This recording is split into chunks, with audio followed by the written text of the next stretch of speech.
Thank you. Sorry for the delay. Welcome to the 6 p.m. City Council meeting of June 18th, 2019. Let the roll call reflect that all council members are present. I've asked Vice Chair Chaburka to lead us in the Pledge of Allegiance. Please rise.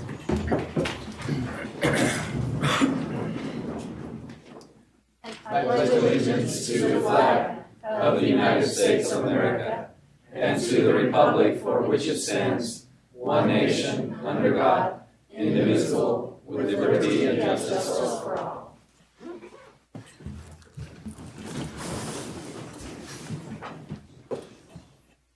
Please consider joining us for a moment of silence.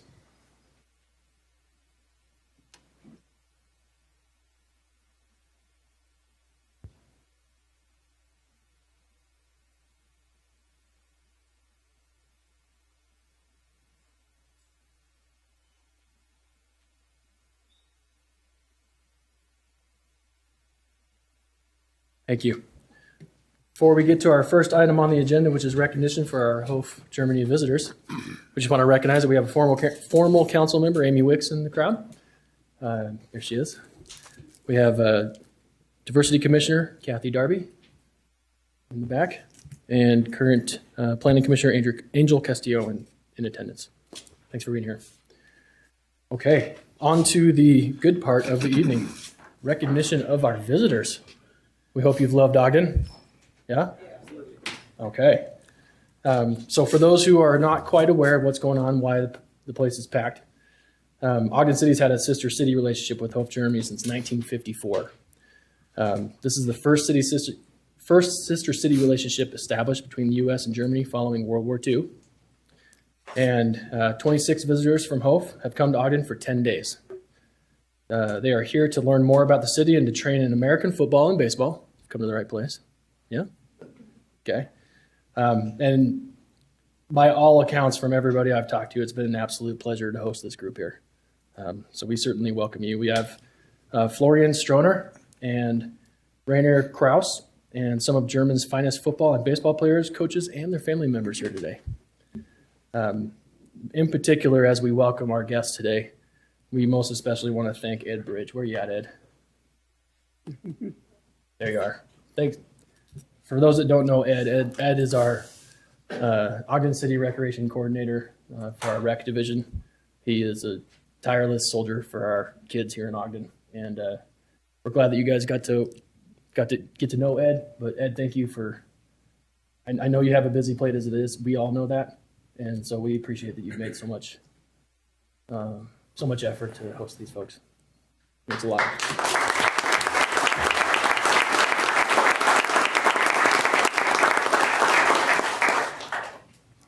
These players, talking with them in the hallway, spent a lot of time on the gridiron with Ben Lohman in particular, but they also worked with our Ogden High School football team. So we thank the teachers, staff, administrators who helped host these guys. Is Ben Lohman coach? He's behind the post. Behind the post. Thank you for everything you did. You put him through the ringer out here. And I've also heard there's some talent amongst us. Some good talent there? Yeah. Well, they were very complimentary, the ones I talked to, of the work that you did as well. So thanks for your work. Dave Baggett and the Ogden Raptors organization were super helpful. Is Dave here? I don't see him. Trent Nelson and Corey Duffin for providing transportation. In the back. Bill and Melissa Bennett, who have helped as ambassadors. Thank you. Greg Montgomery for providing a tour of historic 25th Street. Weber State University for being awesome in all things. He's not biased. I'm not biased at all. I already told a few of you guys, we bleed purple here. This is Wildcat country, so I love the way. Did you know that they chose purple? Because they were looking for a team color, and they looked to the sister city relationship and looked to the university here and said, we're going purple. Oh, I did not know that. Oh, that's awesome. And of course, thank you to all our wonderful visitors who are participating in this cultural exchange. Appreciate you being here. We hope you've loved it. We have gifts for you. I think we were able to shake most of your hands, but we were hoping that you guys could all come over here. Start with Mark Johnson and the mayor and shake all of our hands. And then we're going to present to you some gifts from the council and from Ed. And Amy maybe is here to help me.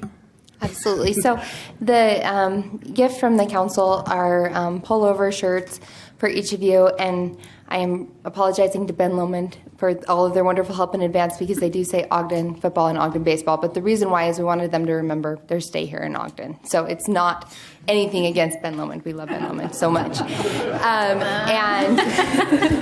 Ed was very... We know Ben Lomond's best.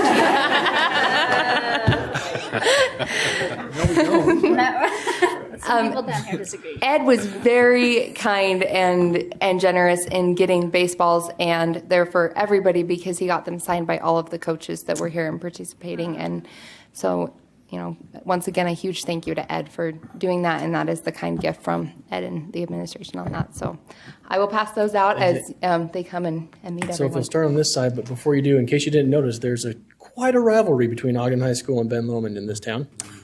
So I live by Ogden High. My kids are going to go to Ogden High. I'm a little partial. I'm glad that there's a little bit of a reference so they'll remember Ogden High. But I'm very confident, based on the experience you had with the coaching staff at Ben Lomond, you are not going to forget. You are not going to forget it. Weaver and Plain City, we got 3 months. All right, come on up, you guys.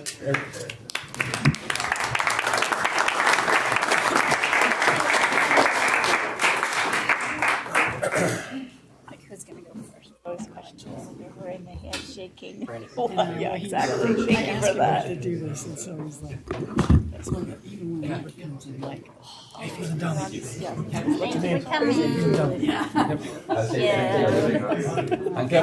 Thank you so much. Thank you. Feel done. Thank you. Feel done. Thank you. Feel done. Feel done. Yeah. Thank you. Thank you. And you had a great job. Yep. Dankeschön. Dankeschön. Feel done. Yeah. Thank you. Feel done. Hey, feel done. Gute Reise, ja? Wie ist das mal Zurückreise?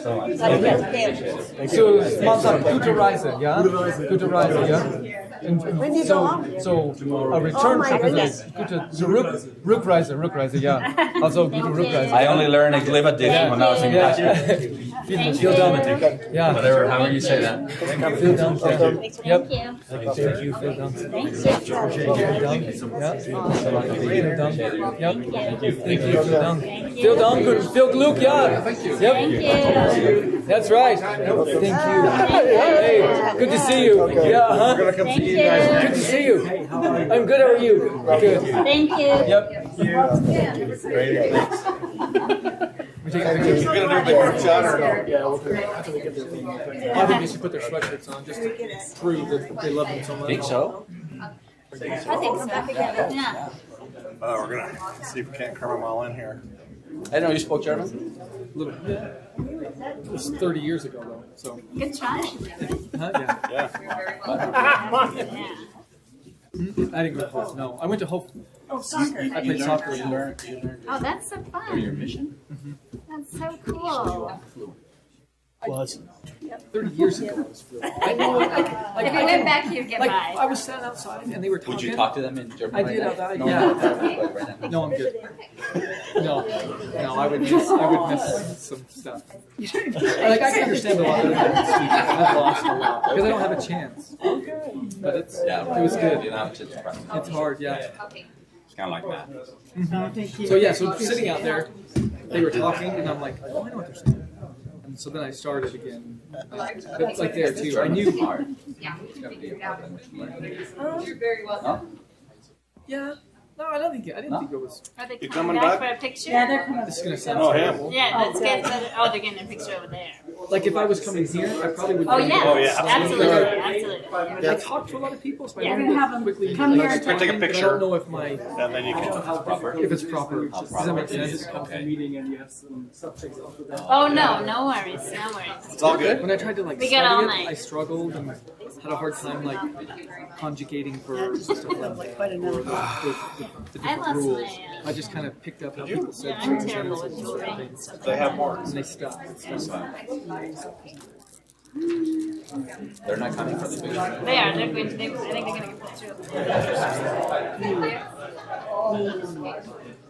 Brandon turned them. They have a football game on Sunday. Wow, that'll be a hard turnaround. Yeah, they'll Oh, be jet good. They'll be lag. good. When do they leave? Tomorrow night. Tomorrow night. I know. I know. So is these at college? Well, so they said up until 18. There's an 18 and under group, and then there's maybe it's 17 and under, 12 to 17, and then 18 to however you want to be. Because they're, I mean, I don't know how school like in Mexico, but here, I mean, Germany, it's different. They don't have like a high school per se. Right? They test and they can continue to go on, or they go to like a trade school. So some kids are done. Some kids are done with school by 15, right? And they go to trade. And then go to like a trade school. Also, you can go to college for free in Germany. You have the language, and you get in. Yeah. It's really free. It's like even from America, you could go. You have to go into a school and you have to. Check 1 2. Check 1 2. On the flip side, it costs like, well, when I was like, that's like Which one? 30 years ago, it was like $2,000 to get a driver's license. About $2,000. It's extremely Okay. We have a lot of you, expensive. so we're going to have to do some layers. No, you're good. Yeah, we might have to stand on. I would be shocked how many of them have driver's We have licenses. to stand on. Our Yeah, we're going to have some of you kneel down front for sure. Yeah. Sure. Thanks. I just grew a half a foot. You really did just grow. Sit down. Oh, are you getting one too? It's not all good food we get here. There we go. You're gonna get yours. Well, you need one, don't you? I do need one. Do you want one? Do you want me to be this much taller than you? Can I be on your tiptoes? So this is what the world looks like then. Move your foot over just a little bit. Yeah, you can be on there with me, and you can be on that one. Be careful. There we go. Close. That'll work. Nice. They look Yep. exactly the same. They just think that makes sense. I gave it to a football player.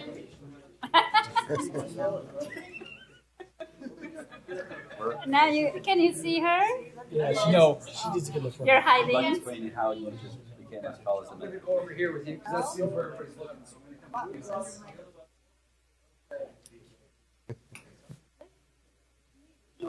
You need to block. Yeah. Climb on the chairs. Okay, everybody looking here? Sure, big group. Okay, here we go.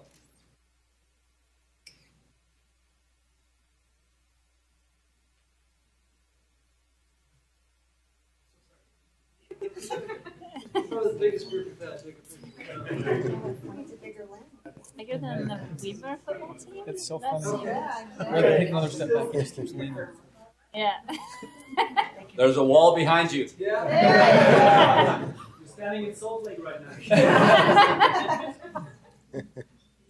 All right, yeah, keep smiling, keep looking here.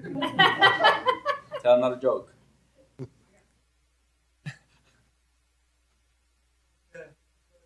You're good.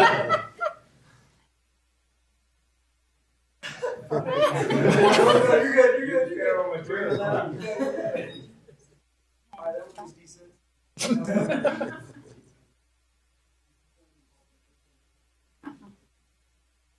Got it. You nailed it.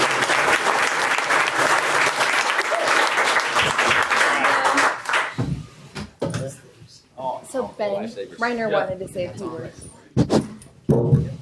I'd keep my chair Sorry. on free Deccan. One that's like a... All right. So Reiner's going to say a few words, and we've This is Florian. Florian, and Reiner's going to translate for us. Translate, yeah. Dear Mr. Mayor, dear council members, dear friends and guests,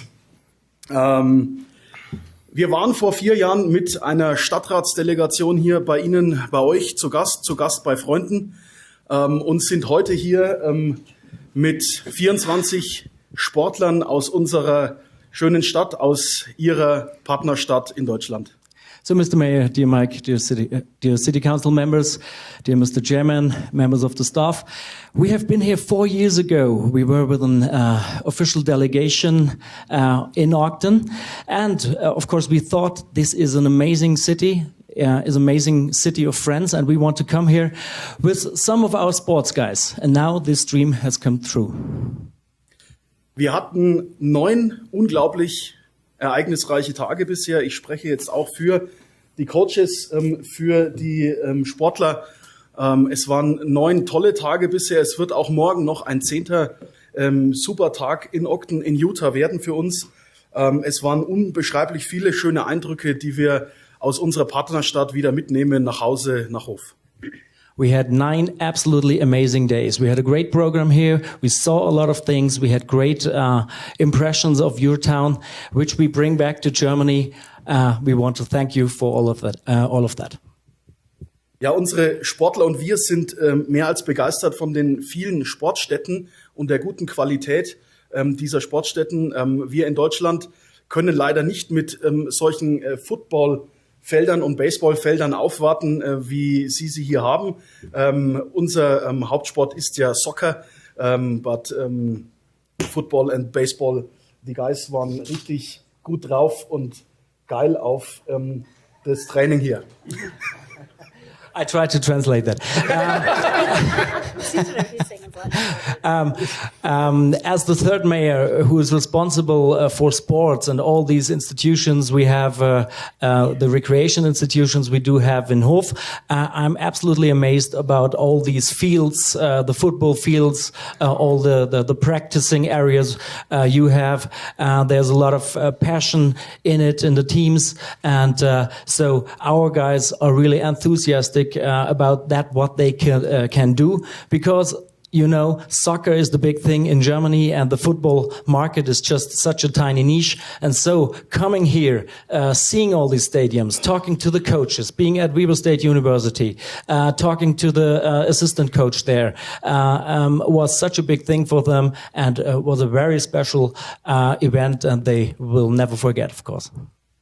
Ja, wir sagen deshalb von Herzen Danke an Sie, meine Damen und Herren, an die Stadt Ogden und im Speziellen an die Hauptorganisation, die bei Amy Maybe lag, für die tollen Tage, die sie uns organisiert hat hier. Vielen herzlichen Dank. Ja, Applaus.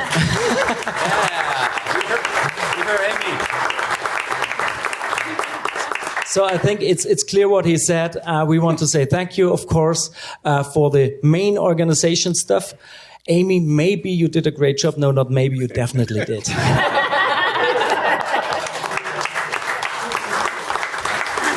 Das Geschenk? Okay.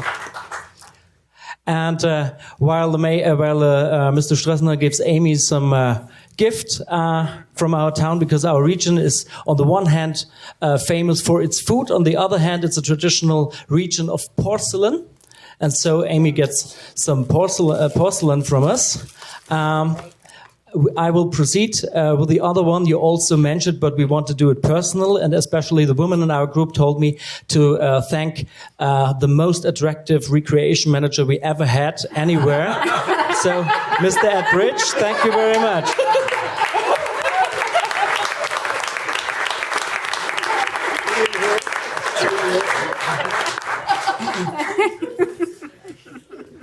I think you missed the best part, Ed.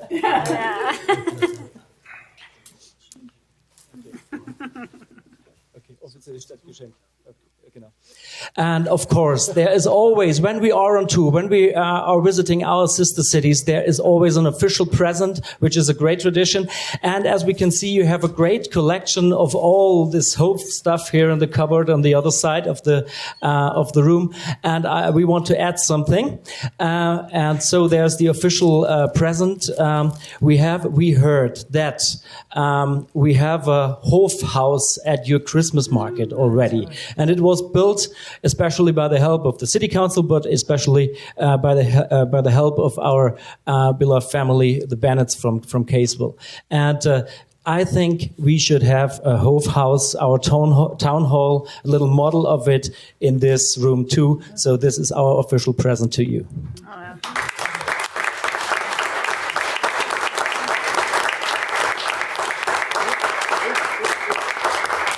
Maybe let's take a picture. Yeah.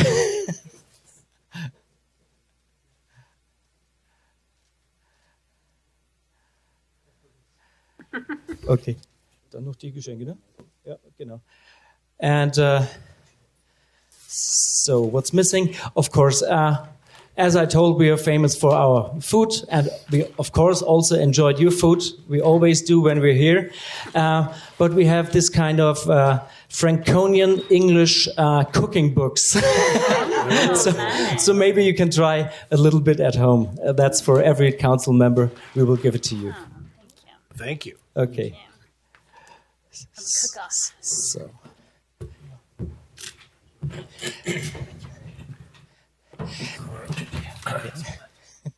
Thank you so much. I'm excited. I'll try it. Nice. Is this your flag? Not the flag, it's the logo. The logo. The logo, yeah. So we also, yeah. So we also want to thank personally some persons you also mentioned. The Bennetts, of course, which are absolutely true and great friends of our town since decades. Melissa, Bill, you are absolutely amazing. It's always a pleasure to be with you. You are such good guys. We really love you.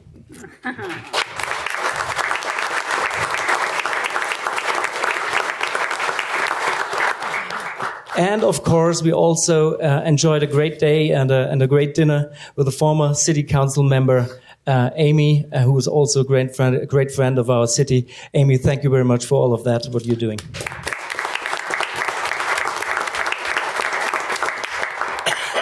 And now, some official invitation. Ja, bisher war das Ganze ja ein Sportbesuch. Wir würden es gerne zu einem Sportaustausch bringen. Ich darf Sie recht herzlich einladen, Council Members, Mr. Mayor, nach Hof zu kommen mit einer Delegation aus Sportlern, Ben Lomond High,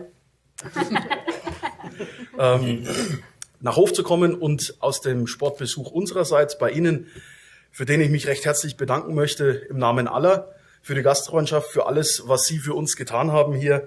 Kommen Sie nach Hof, besuchen Sie uns und seien Sie unser Gast. So this was in the 65-year-old history of the Sister City Partnership, the third sport exchange or the third sport visit we did. In the 90s, it was our soccer club visiting Ogden 13 years ago. It was our dancing company, now the footballers and the baseballers. But we don't just want to do a sports visit. We want to do a sport exchange. So we want to invite you, all of the council members, maybe the sports teams, Ben Lomond, the team at the high school, and so on, maybe to come to Hof next year or later to get in touch with our team, the whole of the team, and to bring your ideas there. You're always welcome. You're invited. Thank you very much for your hospitality, and all the best for the city of Ogden. Thank you.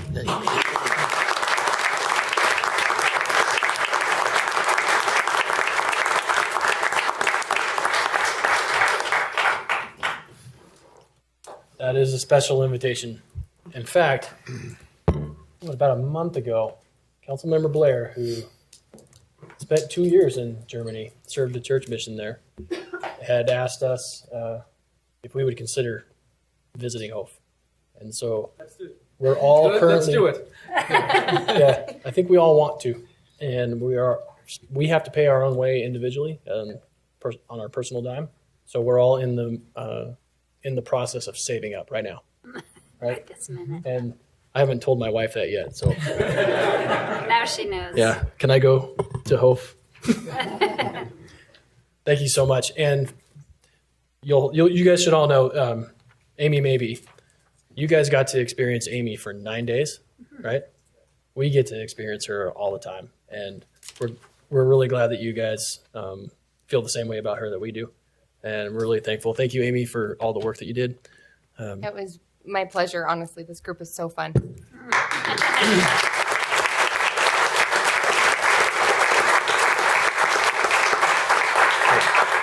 Amy is so selfless that she's gave me a list. She's like, make sure you thank these people. We want to make sure that everybody gets, but guess whose name was not on that list? Her own. So I'm glad that you guys recognize her, and we thank her often as well. Thank you so much for being here, you guys. God bless. We hope to see you soon. But before we let you go, we want to make sure the mayor has an opportunity to speak with some parting words. No, it's been a pleasure having you all, and we've laughed after we hosted you for the employee picnic. It was an honor to have you there, but we've never seen people eat more hamburgers anywhere than your group did as you came through. But a huge thank you to Amy Maybe and to Ed for all the work that you guys did putting this together. It's an honor to have you. I'm with the council. Would love to come visit you in Hof, and having the Minister of Sport here, Mayor of Sport, is amazing, and a whole bunch of athletes. We've heard rumors from some of the coaching staff that they want to do homestays so you guys can come out and compete for some of the local high schools, because he said that we have not seen the level of athleticism in many other areas. So congratulations. Thank you for being here. Thank you for being a sister city with us, and for being such gracious guests and really enjoying and loving what our community has to offer. So it's been our pleasure to host you. Thank you to everybody that put their time and energy into this. And you're flying home tomorrow? Yeah, a lot of nodding. That's a long flight, and I wish you the best. Thank you, guys.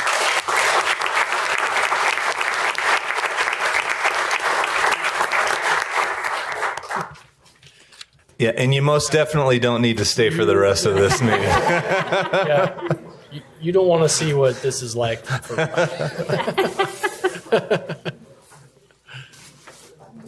You can watch on Facebook if you want to. Yeah, if you're glutton.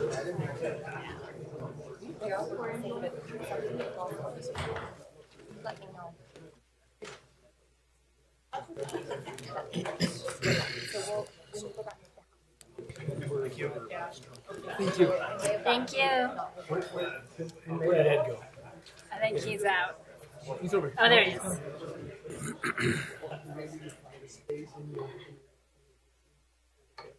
Oh, what's this? Oh, Ed Bridge. Ed. Ed Bridge. All right. The Joker's American football. nice.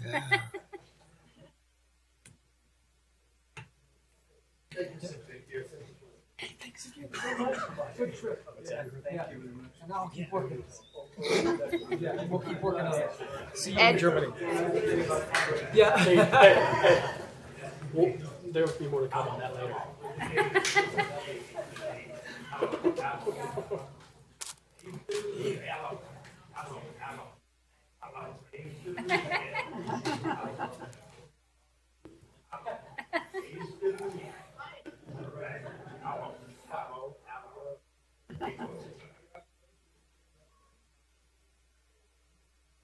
Okay.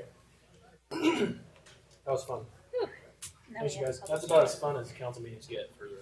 Turn on your mic. Oh. All right, mic is on. Okay, next item on our agenda is public hearings. We'll be hearing from both Glenn and Lisa on the enterprise fund transfer. Glenn's going to introduce the policy side, and Lisa, you're going to share some numbers with us. Thanks.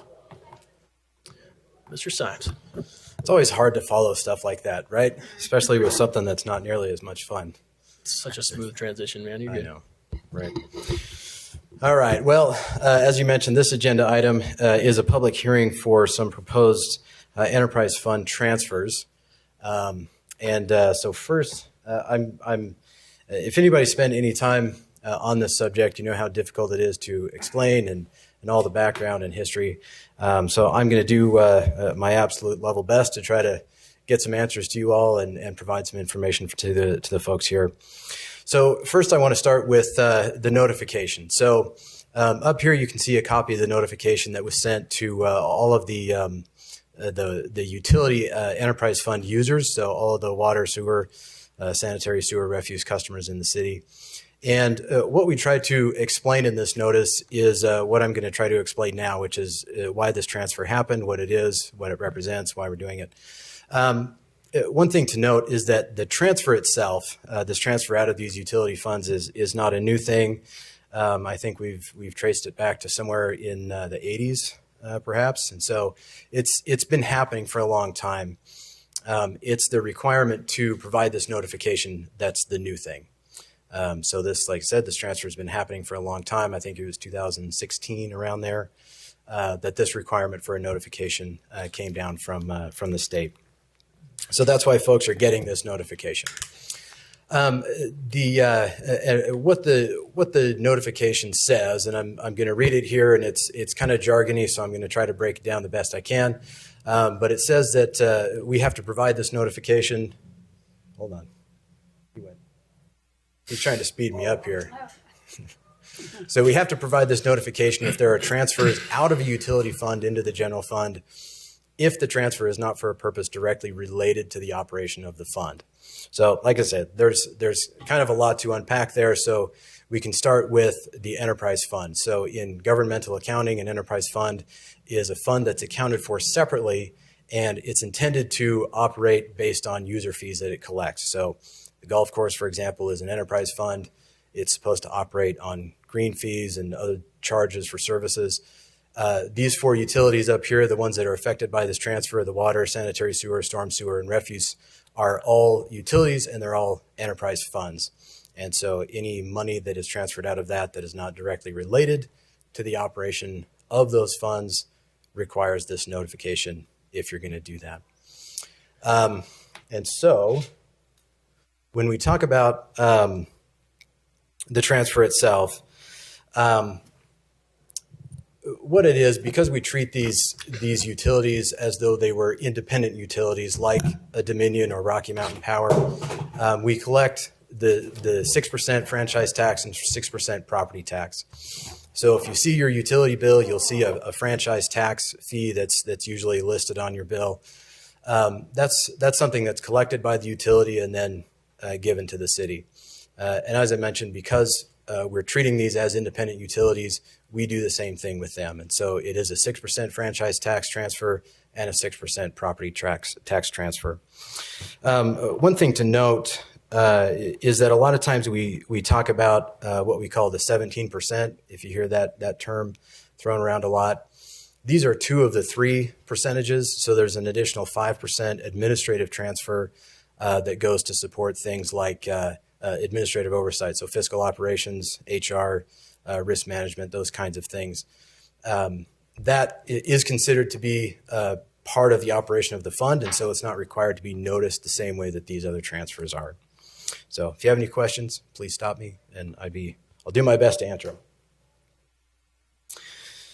So one of the things I wanted to touch on also is the arts transfers. So the last few years since we've been doing this notification, we've included some numbers for arts transfers. And these are transfers for public art. And so for about 20 years, you can see there, what the city did was what we called the 1% for arts. And this was an additional 1% of the cost of a capital project was added to the project and then transferred into a capital improvement fund to fund public art. So that 1% for arts happened for quite a while. In 2016, you all changed the way that is done in the ordinance and just went to a straight dollar amount. And that dollar amount was based on the historical average of each of those utility funds, the amount that was transferred out. And so it was $65,000 that had been transferred out, again, based on those historical averages.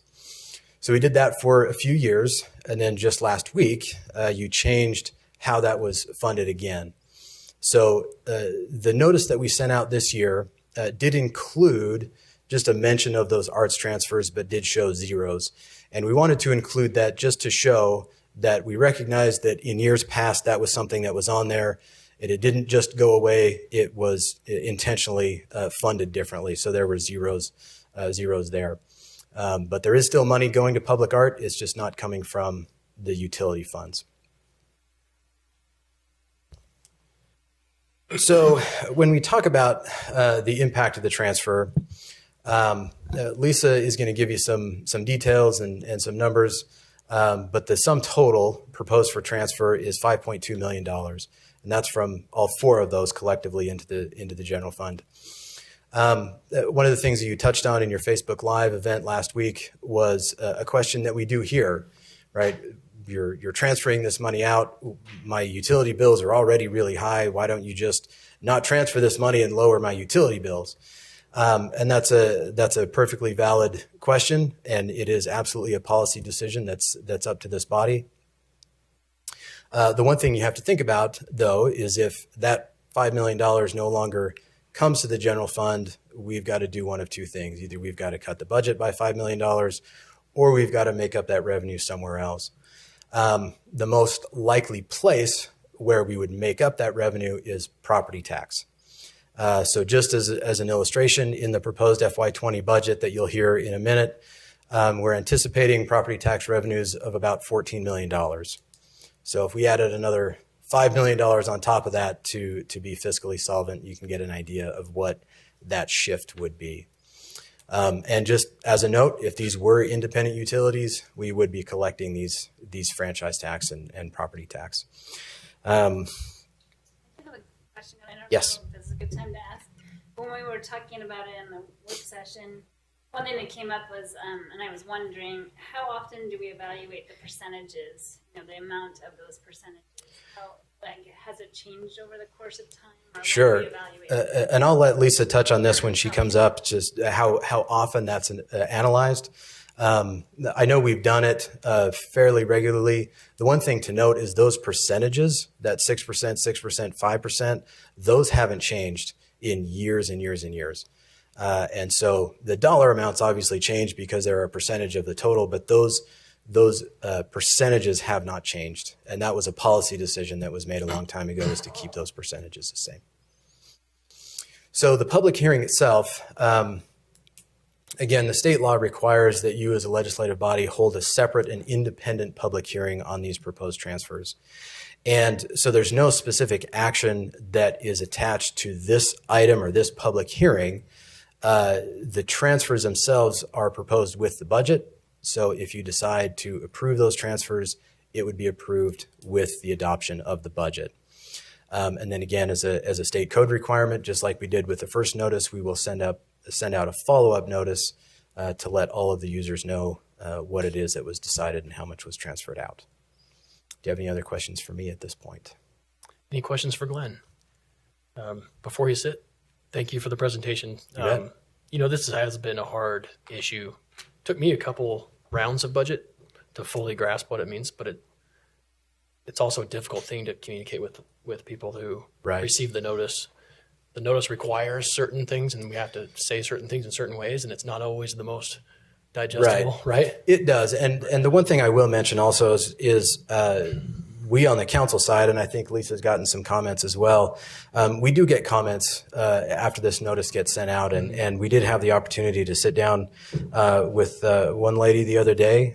We had a great conversation. It was about an hour long, and we talked through all of these things, and she gave us some great feedback on how we can make this notice better. I mean, we know that it's difficult to write this up, right? And so any feedback that we get, we take absolutely seriously, because we know that this is a difficult thing to explain.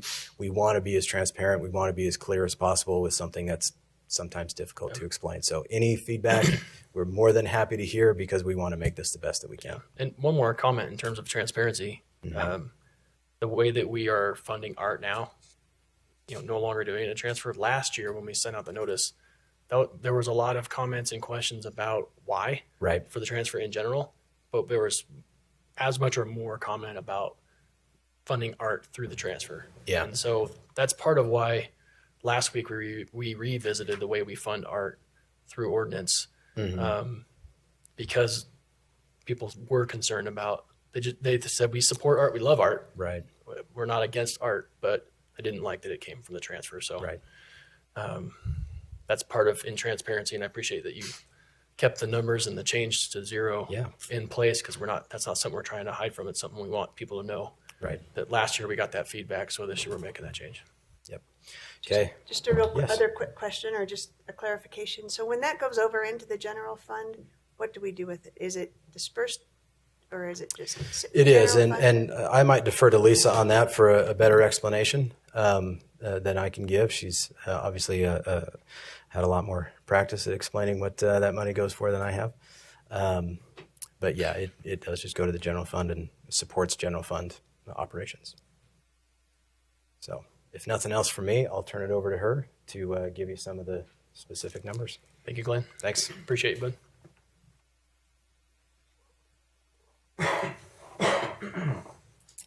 Thank you. Thank you, Glenn.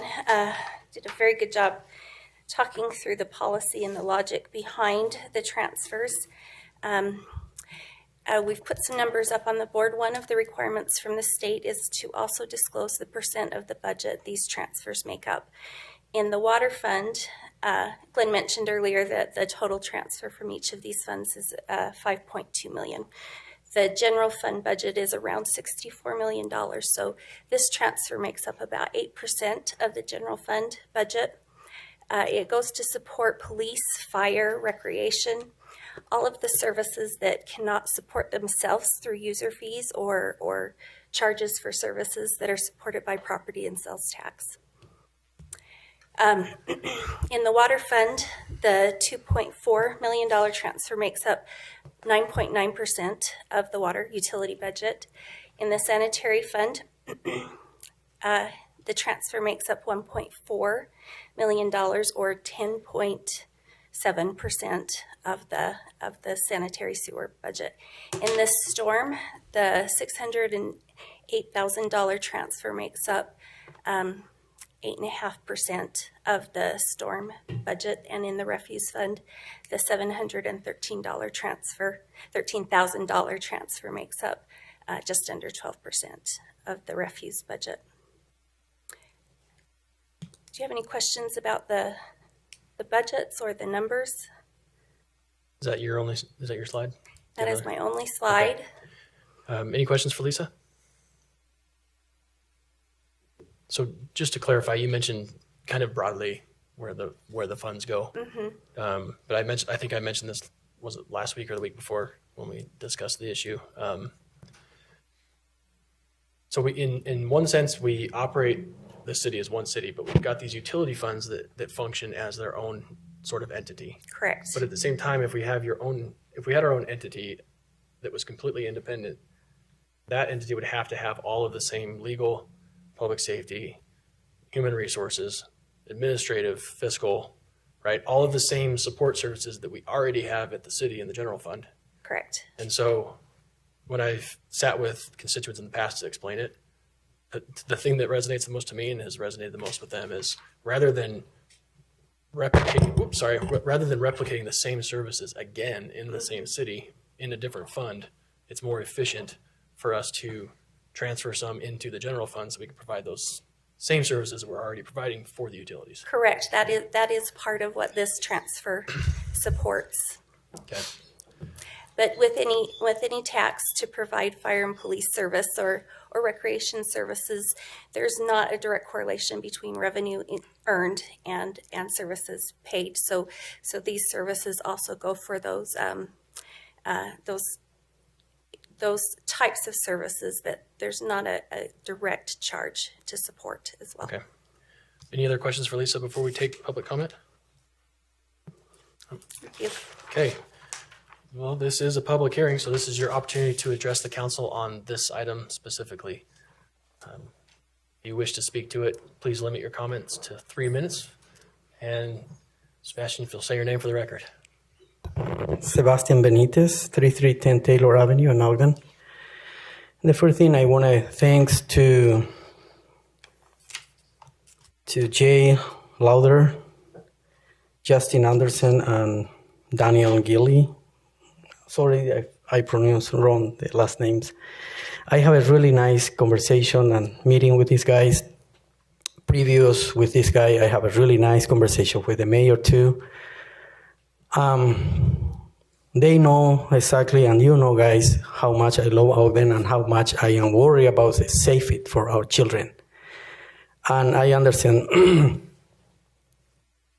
Maybe Luis can help me if I am speaking wrong, but we, the neighborhood, or the regular resident, we don't understand the process, the legal process, how is the transfer, everything like that. But in the meeting with Jay, I offered some donation to improve our neighborhood, and I really appreciate his conversation. But I find that we, the city, have enough money to improve the neighborhood, to make safer for our children, especially around Wasatch Elementary. They are going to upgrade or improve Wasatch, and my son, everybody are going to Polk. The idea, the neighborhood idea, is to have more safe for the neighbors, for the children walking to Wasatch next year after reopen Wasatch. And we are talking with Jay about it, and I want to thank because I see some improve already in our neighborhood about the sidewalk by the Mount Quart Park. Today they are taking down the old stuff and making better there. Really, thank you. Thank you so much for that. The people maybe can run and walk on the sidewalk, not on the street, I request to the city council to maybe modify the expenditure for this. I know the rule, around $5 million something will be going to the general fund, but I like to, if you can use or modify the rule to use that money to improve around Wasatch Elementary building more sidewalk. It's not just me. Many neighbors, they wanted that. And next time when reopen Wasatch, we can have a safe place to walk and biking these children. If you can have that opportunity to modify or whatever the expenditure, the $5 million will be great. I don't know the rules, but you can modify that one to use for this year or next year. Thank you, guys. Thanks, Sebastian. And Sebastian, just so you know, we do have some funding lined up for the sidewalk for Wasatch. This is something that's taken years of application for grants. And Justin, Daniel, Jay, all of those folks, they've been applying for years, and we got the money. The grant will come to us in the next year or two, and our staff is working on synchronizing that with the construction of the school. So if we put a brand new sidewalk in and then the construction happens, our new sidewalk's going to get messed up. So we're going to make sure that we're working with the school district to make sure that the school gets what it needs, and then we're going to provide the sidewalk that the neighborhood needs, and that's going to hopefully line up with the timing of the funding that we get. So that has been something that I've been talking with these guys since the day I started, and it's been a long time coming, but it's been a ton of work on their end. And when that school opens, it will be followed by a new sidewalk. So it might not be perfectly aligned time-wise, but those kids are going to have a safe way to get from 36th Street to Wasatch Elementary. Just I want to clarify one thing. I don't want to wait somebody die before take action, Right. And I trust you guys. Understood. Okay. Thanks, Sebastian.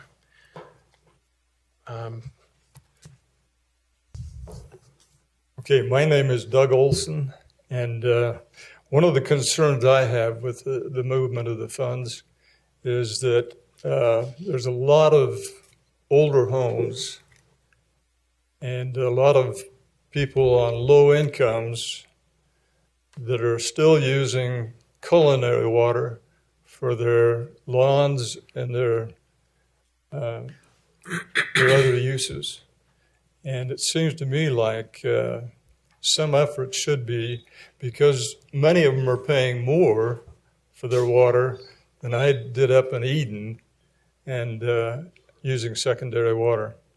So one of my concerns then is to make sure that some of the low-income people, the amount that they're paying could be shifted to correcting that to the point where their utilities will come down in price rather than up. That makes sense? Yep. Great. Thank Okay, you, Doug. thanks. Appreciate it. That kind of plays into, Doug, something that we're working on as a council that's going to follow the budget process is a utility study. That's where we're going to look at what rates are we charging for each of the utilities and for each of the different tiers within the usage amounts. But what you're getting at there is a policy question for the council to consider when we're making that decision and reviewing that information. So noted for today, but also noted for tomorrow. So thank you. We've been waiting to hear from you all day. Well, we're speaking on the arts issue, right? We're speaking on the utility fund transfer, but if you have general comments, transfer, yes. We're going to have another thing for that too. Ralph Price. I'm from the country of Davis County, moved to Weber County. But I just want to say with all the great things that's been done. But I just want to say that that's funds that you're talking about, being able to expenditure. I don't have any problem with, the way you're using them. I think it's great. I have beautification on them and to have these interests. But I'd like to see more within inside of diversified. I'd like to see more within inside of people of color, people of challenges, people of handicap, people that older, and everything seems to be seems to be some fun type thing, cartoon type thing, or shape type thing, or abstract type thing. Let's come back to reality. Let's go back, and we've got all this. We just celebrated Union Pacific, 150 years and stuff like this. I know my dad had porters and waiters, and he had a station on Lincoln. I know my mom was the first black school teacher for the state of Utah. And I know that there's so many, Leonel Lopez, that started NAACP, CAP, for the state. A lot of things started right here in Ogden. And that was what a diversified community. I was born and raised in Layton, Utah.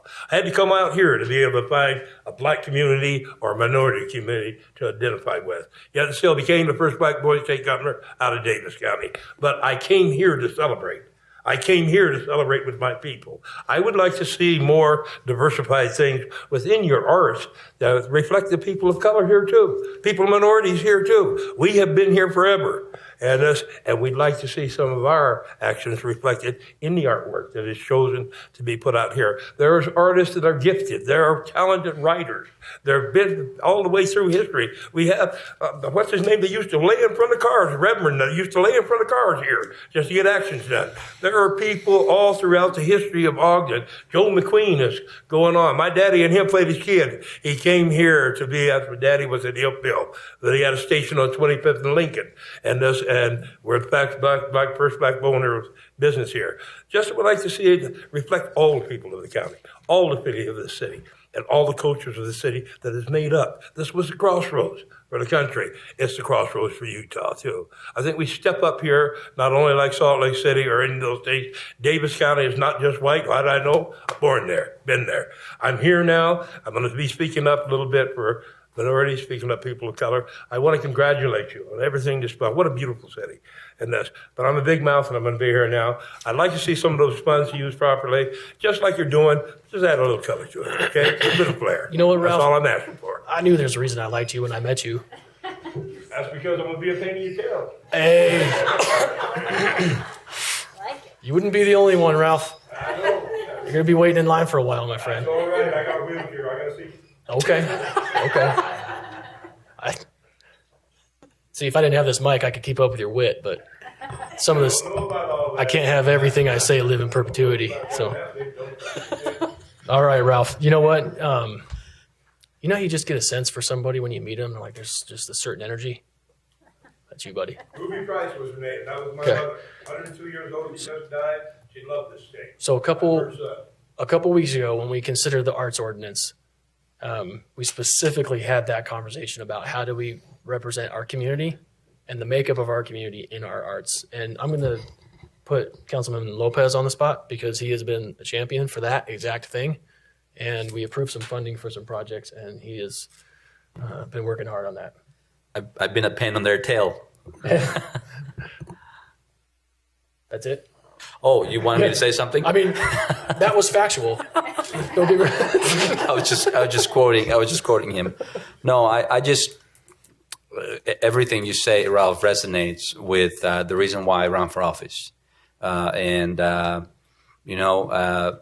In government, things move slow, very slow. But we just got to be persistent, and we got to get people involved like you.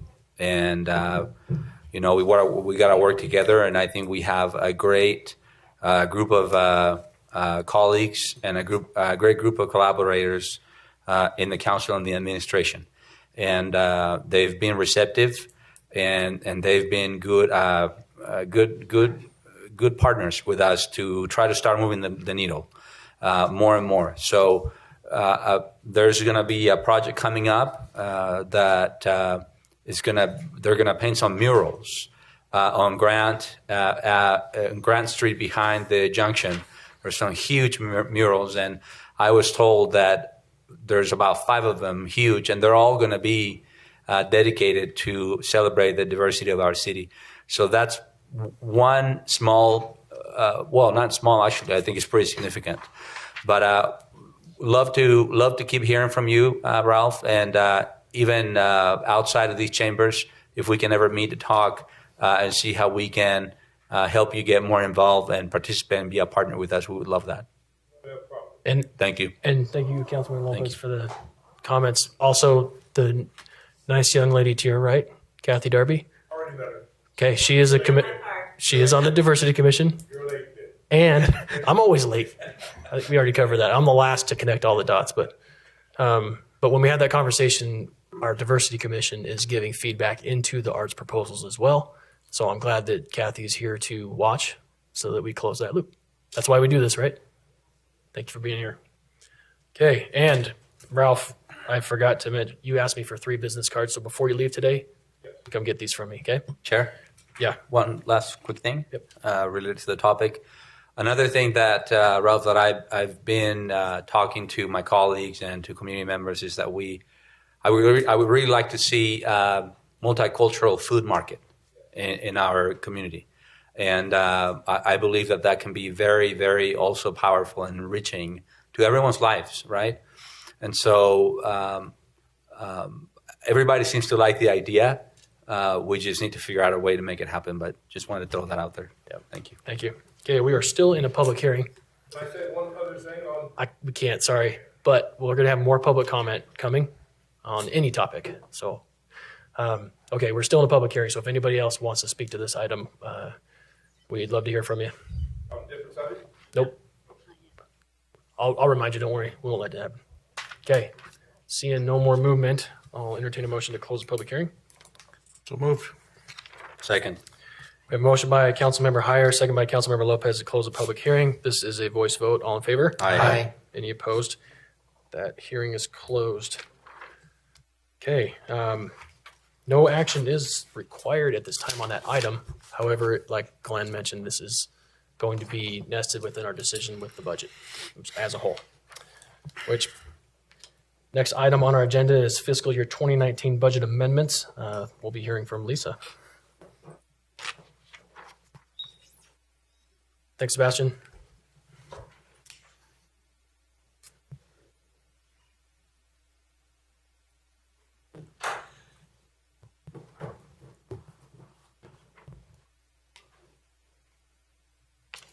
Thank you, Chair Nadolski, Vice Chair Chaburka. Council members, it's a pleasure to be here to discuss the last budget opening of fiscal year 2019. This is a budget opening to recognize some various activity the city has had.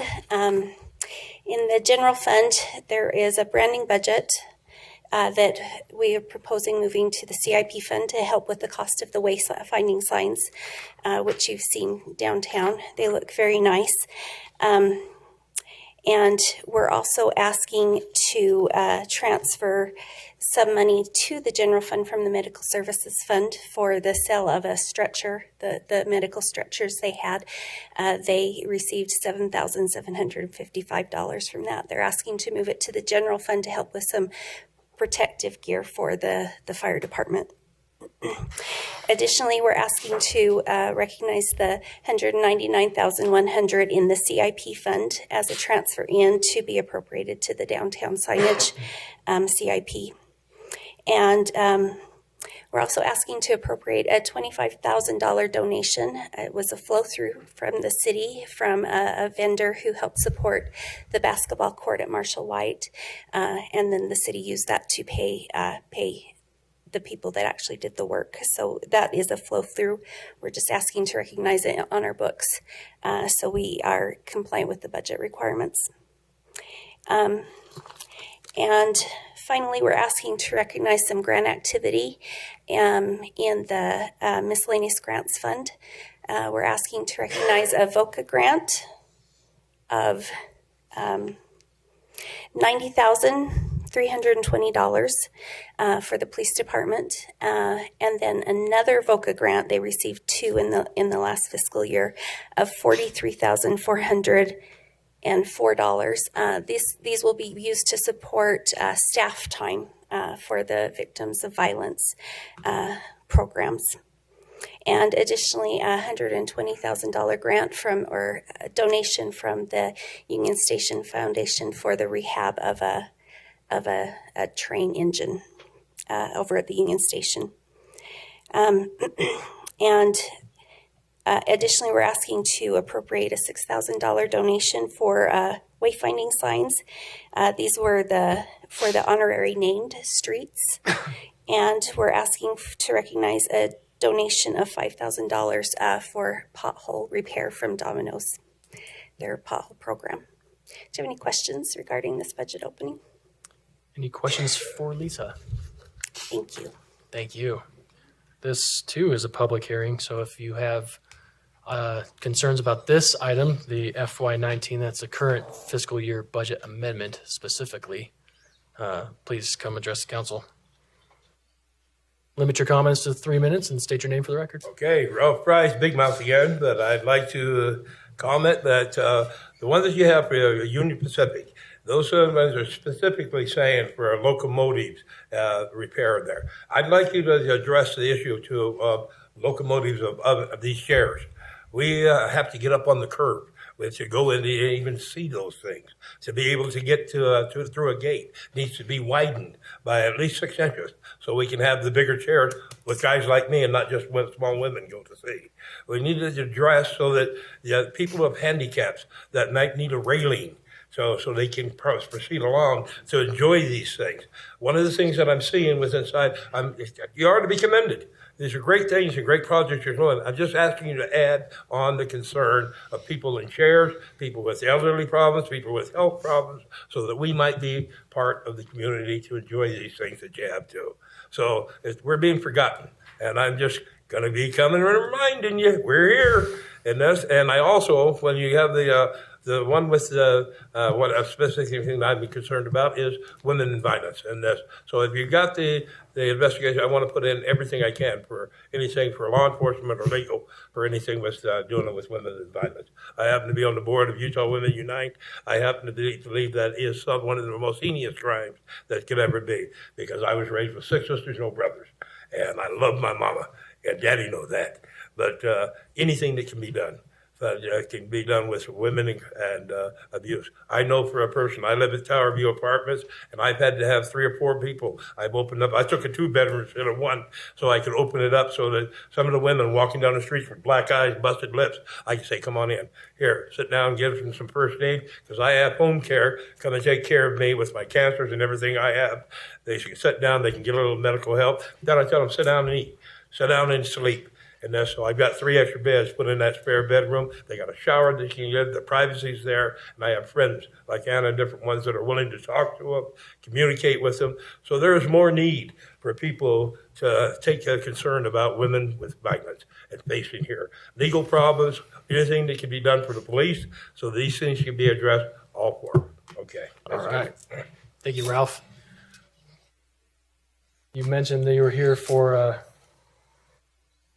You were here to tell us about what you just did. We do have an item of public comment for any topic, but you were creative. You're quick-witted. You built it in there. You told me 3 minutes, man. We're just getting to know you. but it ain't taking long. But you said you'd be forgotten. I promise you, you won't be forgotten. I can tell you that. Okay. Any other public comment on fiscal year 2019 budget amendments? Motion to close public hearing. Second. Seeing no motion, we have a motion by Councilmember Heyer, second by Councilmember Blair to close a public hearing. This is a voice vote. All in favor? Aye. Any opposed? That passes.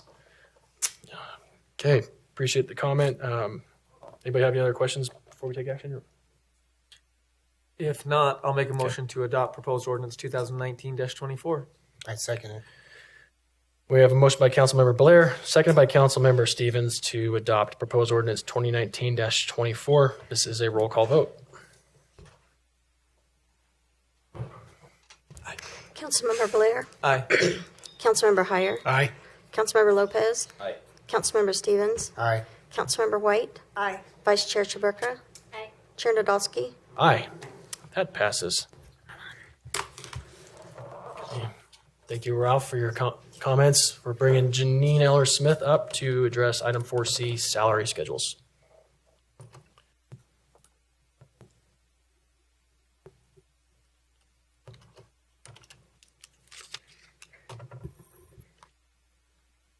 Chair Nadolski, council members, it's a pleasure to address you tonight. I'm just going to do a really quick presentation on the salary schedules for the FY 2019-2020 budget. These salary schedules are used to determine how much your employees, the city's employees, get paid. So in the salary schedules, there's only a couple of changes from last year's budget. The elected officials, that's you and the mayor, had an increase of 4%. Now, the elected officials are the only ones that are listed specifically with specific salaries identified in the salary schedules. So those are increased with the 4% because all employees who are eligible received that 4% this year. There's one other change, and that you may recall Chief Matthew making the recommendation and the request to add 3 additional steps for the paramedics that serve under him. And he was making this proposal because he's having a hard time keeping them because our pay is not quite as high as some of the other jurisdictions, and so they're losing paramedics, bleeding paramedics, so to speak. And so he was hoping that by adding some additional steps, that this will keep those paramedics that are well trained and sort of mid-career, and to keep them here instead of having those well trained paramedics going somewhere else. So those are the only real changes to the salary schedules from the 2019. And this is not part of the salary schedule, but just a reminder that there are some new staffing changes. There's 16 new positions, 5 eliminated, 6 reclassifications, which was a net of 11 new positions. All of the non-elected employees, their salaries are set within ranges, and so the salary schedules just set ranges for those employees. There was, again, this doesn't have included in the salary schedule because the schedules don't change, but many employees would have moved up within their ranges. With that 4%, so non-sworn got 4% if they qualified. The sworn positions, so that's police and fire, got that 4%. And then there's bonuses for employees that are at the top of their ranges. Total salaries and benefits for the city is $63.5 million. And the total impact for that 4% this year is $1.46 million. So that's an increase over the 2019. So that's really the salary schedules there, pretty simple. Don't know if you have any questions. Any questions for Janine? Just real quick, how long has it been since we've actually added staff to? We added a few last year. I think there were 5 or 6 last year that we added. So this is a significant jump, and that was a significant jump from previous year. So we went a long time without adding new staff people. And there was a lot of years ago where we reduced staff, Mhm. right? So it's nice to finally build up. Just a comment. Was it last year now? I'm losing track of my years already. That we revisited and benchmark all employees, and we waited to do council last to make sure we were keeping up with other councils nearby. But appreciate you calling out specifically how we're added to the 4%. That's something that we always want to shine a light on because we don't want to bury that into the budget. As you can see from the slide, 4% of not very much is not very much, but we think the transparency of the amount that comes to us, we think is important to highlight. So thanks for doing that. Thank you, Janine. Mm-hmm. Okay, if there's no more questions for Janine, this also is a public hearing. If there's anybody in the audience who would like to speak to the council about salary schedules, please state your name and limit your comments to 3 minutes. All right. Angel Castillo, good evening. I would like to thank you all for the terrible task that this budget is. I know it's not a lot of fun. It's almost 300 pages, and I don't envy having to go through the gyrations that you have.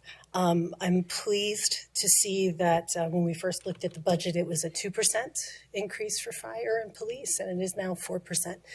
And while that is moving in the right direction, and while that is an admirable thing to do, it is not nearly enough. In order to keep our officers, we need an 8% raise. And at the very least, 6% would get it close enough, unless there is some sort of soft program for benefits that are not being addressed here that we don't see as a line item, such as paid child leave, child care, the list of those things could go on and on. We are, as I have stated over and over and over the last year, we are losing our officers at an incredible rate. And that if we don't do something to stem the tide, we are going to be in a really difficult position as we grow, as we have more citizens, and as we are not operating at capacity for our law enforcement. We are 20% under capacity. And I know it's $1 million to give a 2% raise, and we need to find more. And I'm highly recommending that I find it highly unlikely that you'll do anything at this particular point to find an extra 3% or 4%. But perhaps when we look at next year, it's time to bring in an outside consultant to figure out where we are with efficiencies. And I would point to one of the leaders in our state, Kristen Cox, who is the director of the government's Office of Management and Budget. And last year, she was given a goal to increase productivity by 25%, and she nailed it by 27%. And productivity for law enforcement means better case processing, means more crimes solved. It doesn't necessarily mean that we need to be operating at a better capacity, and we need more officers, and we need to apply that analysis to the entire administration. I find it absolutely impossible to believe that in every single department we cannot improve 1 to 3%. 1 to 3% across the board of all administration is going to give us what we need without raising taxes to provide the officers the salary that they need to put food on their table. $10 an hour more is life-changing for officers with families. Cost of living in Ogden is a starting officer is at 31 and 33% for a 1-bedroom and a 2-bedroom HUD burden at their starting salary. It's not going to be we're not going to be able to retain those officers, and we are going to have problems if we don't address that. Thank you. Thank you. Anyone else care to address the council on this item, salary schedules? Please state your name and limit your comments to 3 minutes. My name is Anna Davidson. Thank you. First time here. I'm kind of on the same lines of the law enforcement. I will be honest, I'm completely ignorant to the whole process, but I know that we are losing good officers at a rapid rate. I own a business on 25th Street. I talk to them, I see them, I watch them, And my concern with losing these, I think there's 6 leaving this month alone. 2 to Brigham, which is, I'm like, they're going to Brigham. They're making more in Brigham. That's a huge concern. The other ones are going to Salt Lake. But the problem I see with losing good seasoned officers is the younger officers are losing the experience that they can't learn in the academy. And to me, that's huge here in Ogden because that communication. So I own a cafe. I work with a lot of homeless. We feed 10 every morning from the shelter. I see a ton of mental health issues. I openly talk to them. I have a social work background. I take a little different stance than a lot of businesses do.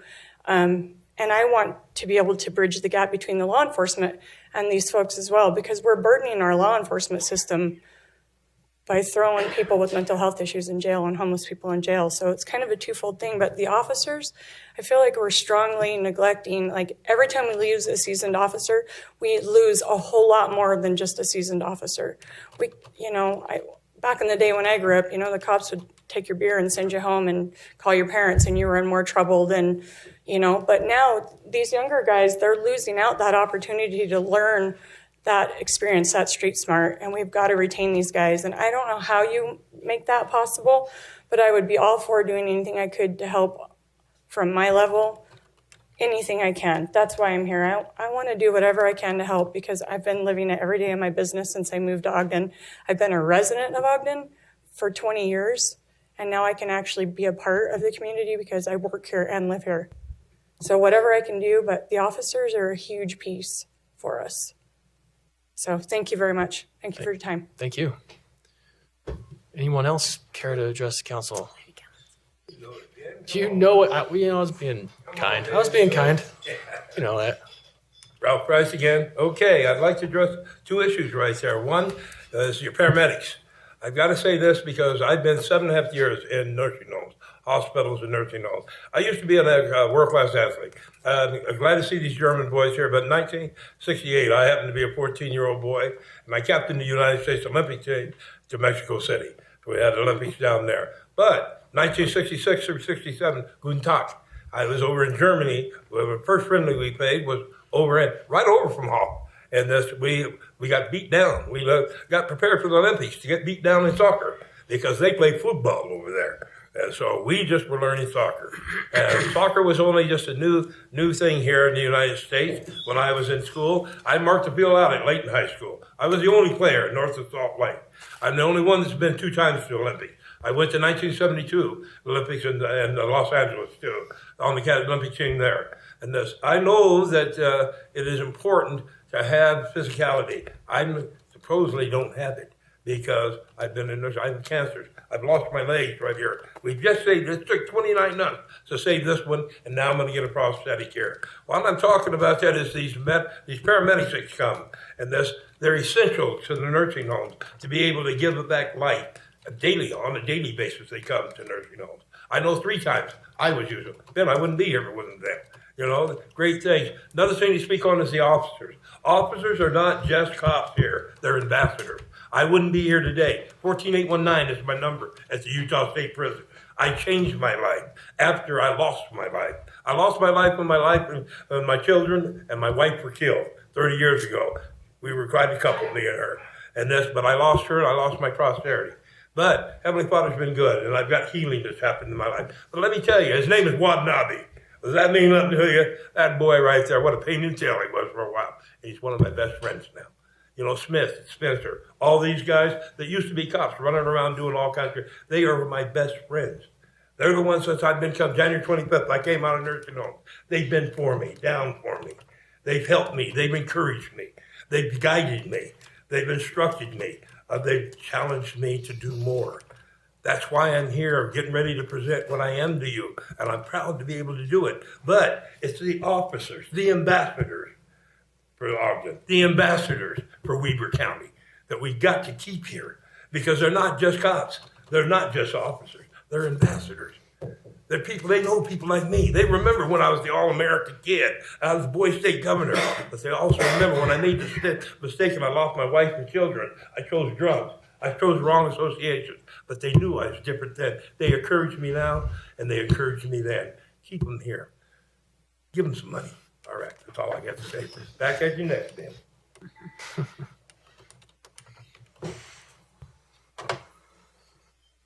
Thanks for sharing that. They guided you. They inspired you. Sounds to me like they loved you too. And you know what? We love them right back. Anybody else have any comments on this item related to salary schedules? Seeing no movement, I make a motion we close the public hearing. Second. We have a motion by Councilmember Heyer, second by Councilmember Vice Chair Chaburka. To close the public hearing, this is a voice vote. All in favor? Aye. Any opposed? Public hearing is closed. Lots of comments on police and fire. I think I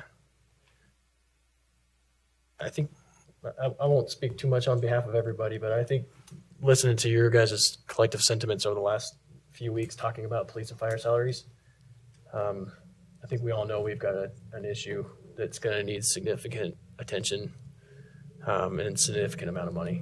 And we invite the police and fire employee organizations to come and visit with us and to present to us. They obviously both mention salary issues. They also talk about cultural issues and things of day-to-day concerns and issues of respect and so on that also contribute to keeping them here. So last time we talked, they recognized, we know that that's a huge request and it's a big dollar amount, and that they asked Vice Chair Chaburka and I if we would be committed to continue to talk about it through the next year, because I don't know that we can continue to make large adjustments every few years. We need to get in the mode of making more frequent and consistent adjustments for them. And that was really the commitment that they wanted. And I think that we are collectively committed to doing that. Especially as we wrap up this budget season, we're going to go right into almost immediately the next budget season. So any comments on salary schedules before we take action, or questions as well? Okay. Ready for a motion? Yes, sir. I would make a motion then, Chair, that we adopt proposed ordinance 2019-28. Second. We have a motion by Councilmember Heyer, second by Councilmember White to adopt proposed ordinance 2019-28. This is a roll call vote. Councilmember Heyer. Aye. Councilmember Lopez. Aye. Councilmember Stevens. Aye. Councilmember White. Aye. Councilmember Blair. Aye. Vice Chair Chaburka. Aye. Chair Nadolski. Aye. That passes. Thank you, Ralph, for sharing your story about the human side of what our first responders do. I think sometimes in the narrative out there in our community, people lose sight of those human stories. So we appreciate you sharing that. Okay, Janine, we're going to bring you back for the finale fiscal year 2019-20 final budget. Thank you, Chair Nadolski. Even though this has been a lot shorter than the last 3 years, it seems like it's been longer for some reason. For you, it has. Yeah. So just to review the budget process that you go through to get to tonight's public hearing and consideration of the final budget. May 7th, the mayor presented his proposed budget. And then for the next 5 weeks, we met with department directors about their specific budgets in work sessions. We also had some general discussions and a lot of discussion about whether or not we should go through a truth in taxation for this year. And then last week, you adopted the RDA and the MBA budgets. And tonight we're here considering the final 2019-2020 budget. So based on the discussions, you decided not to go through a property tax increase this year through the truth in taxation process. But based on comments from last year's and last week's discussion, we did put in to your goals and guidelines a paragraph that says you'll address this or consider what every year, just to kind of keep that fresh so that you can evaluate every year whether or not the revenues are sufficient to provide the services that we need to provide to the citizens. So just again, a reminder of what is in the final budget. Compensation increase for city employees. There was originally $3.5 million for redevelopment projects. I should have made this change. Last week you pulled some money out. So it's about $2 million for redevelopment projects. And then you did put in some additional funding for the recreation division to provide some new staff members. These are the proposed staffing changes, a net 11 of new positions. Every year, the departments go through and kind of evaluate whether they have the right people doing the right jobs. And so that's kind of what happens where you get 16 new, but they got rid of 5 and reclassed 6, and just trying to sort of right size the kind of jobs that each of the departments have to do their work.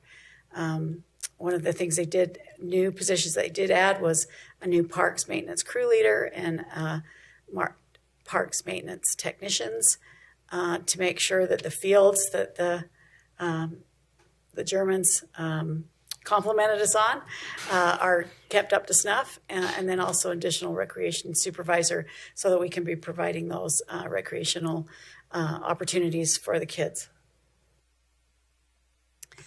So this is the comparison of the FY19 adopted and the FY20 proposed. And these numbers include the changes to the A1 schedule that I'll review in just a second. So the total budget is just a little over $2 million more than last year. That's just general fund, I should say. That's general fund. But overall, budget comparisons, when you go through all of the city budget, which includes the enterprise funds, medical services, all of those, the CIP, capital improvements, we're actually down a little bit from last year, and that's because of some changes that you made last year in the last week in the RDA budget. So this is the proposed changes in the Schedule 1 that have been included. So based on the property tax, certified tax rate that came from the state, which there was an additional $129,000 that hadn't been anticipated. And so the administration is proposing to recognize that additional property tax that wasn't in the mayor's proposed budget, and adding that to the amount of money that we're setting aside for the future strategic plan projects for a total of $458,925 to go to those future strategic plan projects. That's in addition to some additional money that will be available once we go through the audit for the FY19. So in the in December or so, once the audit's completed, there will be some even more money available to go for those strategic plan projects. The administration did identify an error in the original budget in the airport fund. So they're making an additional correction of $100,000 correction for full-time salaries, and they're just using retained earnings from the airport budget. Fleet facilities, they're making some changes because we had a lot of the money that's going for strategic plan projects were savings that came from negotiations with the health plan provider.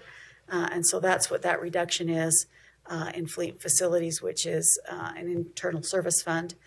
They're also requesting, and this is new, you haven't seen this, that $295,000 be transferred from fleet facility to the RDA for parking terrace repairs.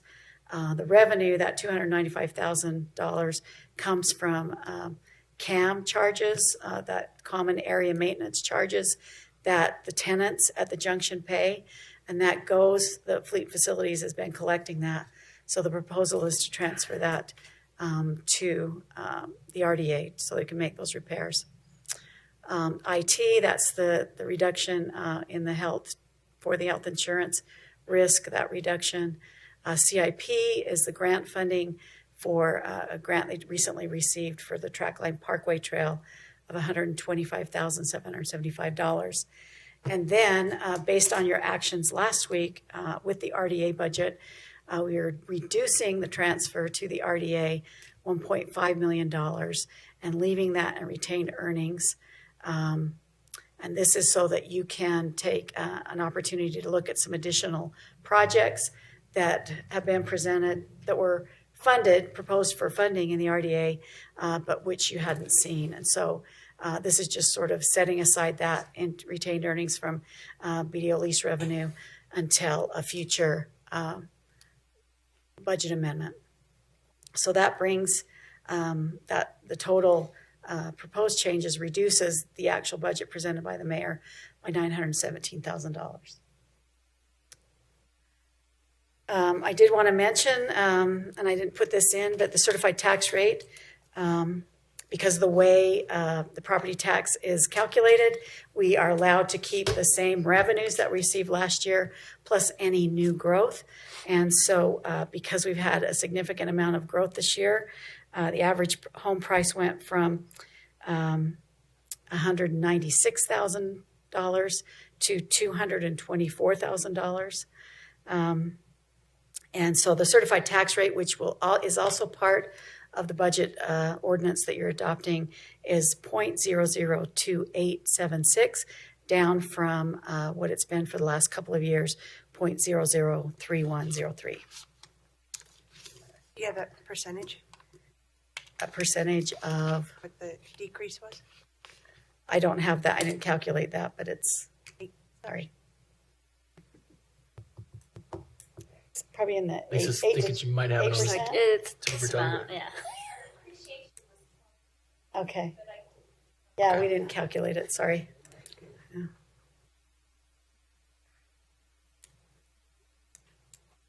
I think Councilmember White's asking because we want to know how much we did not raise taxes by. That's exactly. Okay, because I'm curious too. Well, if you would, I did calculate if you would have maintained the rate, which we have done for the last 2 years, that would have been an 8.9% there you go. tax increase. Okay. Thank you. That gets it. So,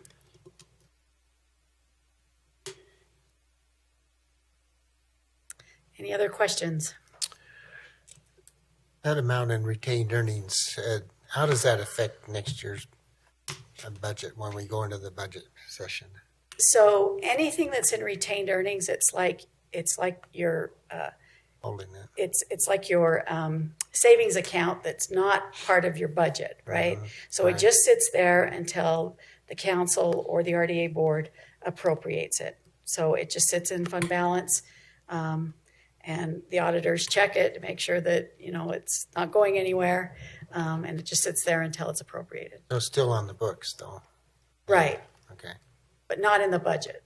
Right. Yeah. Okay. Any other questions for Janine? I feel like it's sort of like we've talked about all of these things so much that it's hard when it's all presented at the end to come up with, which things do we focus on to talk with people. I mean, I think an important part of the conversation that Councilmember White brought up was this truth in taxation hearing and how much we're losing every year when we don't do that. So I think that'll be a really important conversation as we go and consider that next year, because we can't really get it back, right? So if that's right, and that 8.9% rate represents about $1 million that could have been raised if you decided to maintain the rate.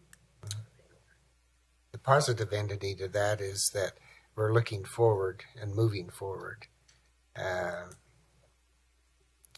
The sentiment, as I saw it on the council, was that it was presented late in the budget session, and it'll help us next year when we have it presented at the front of the budget to consider that. And I think that's a positive entity for us.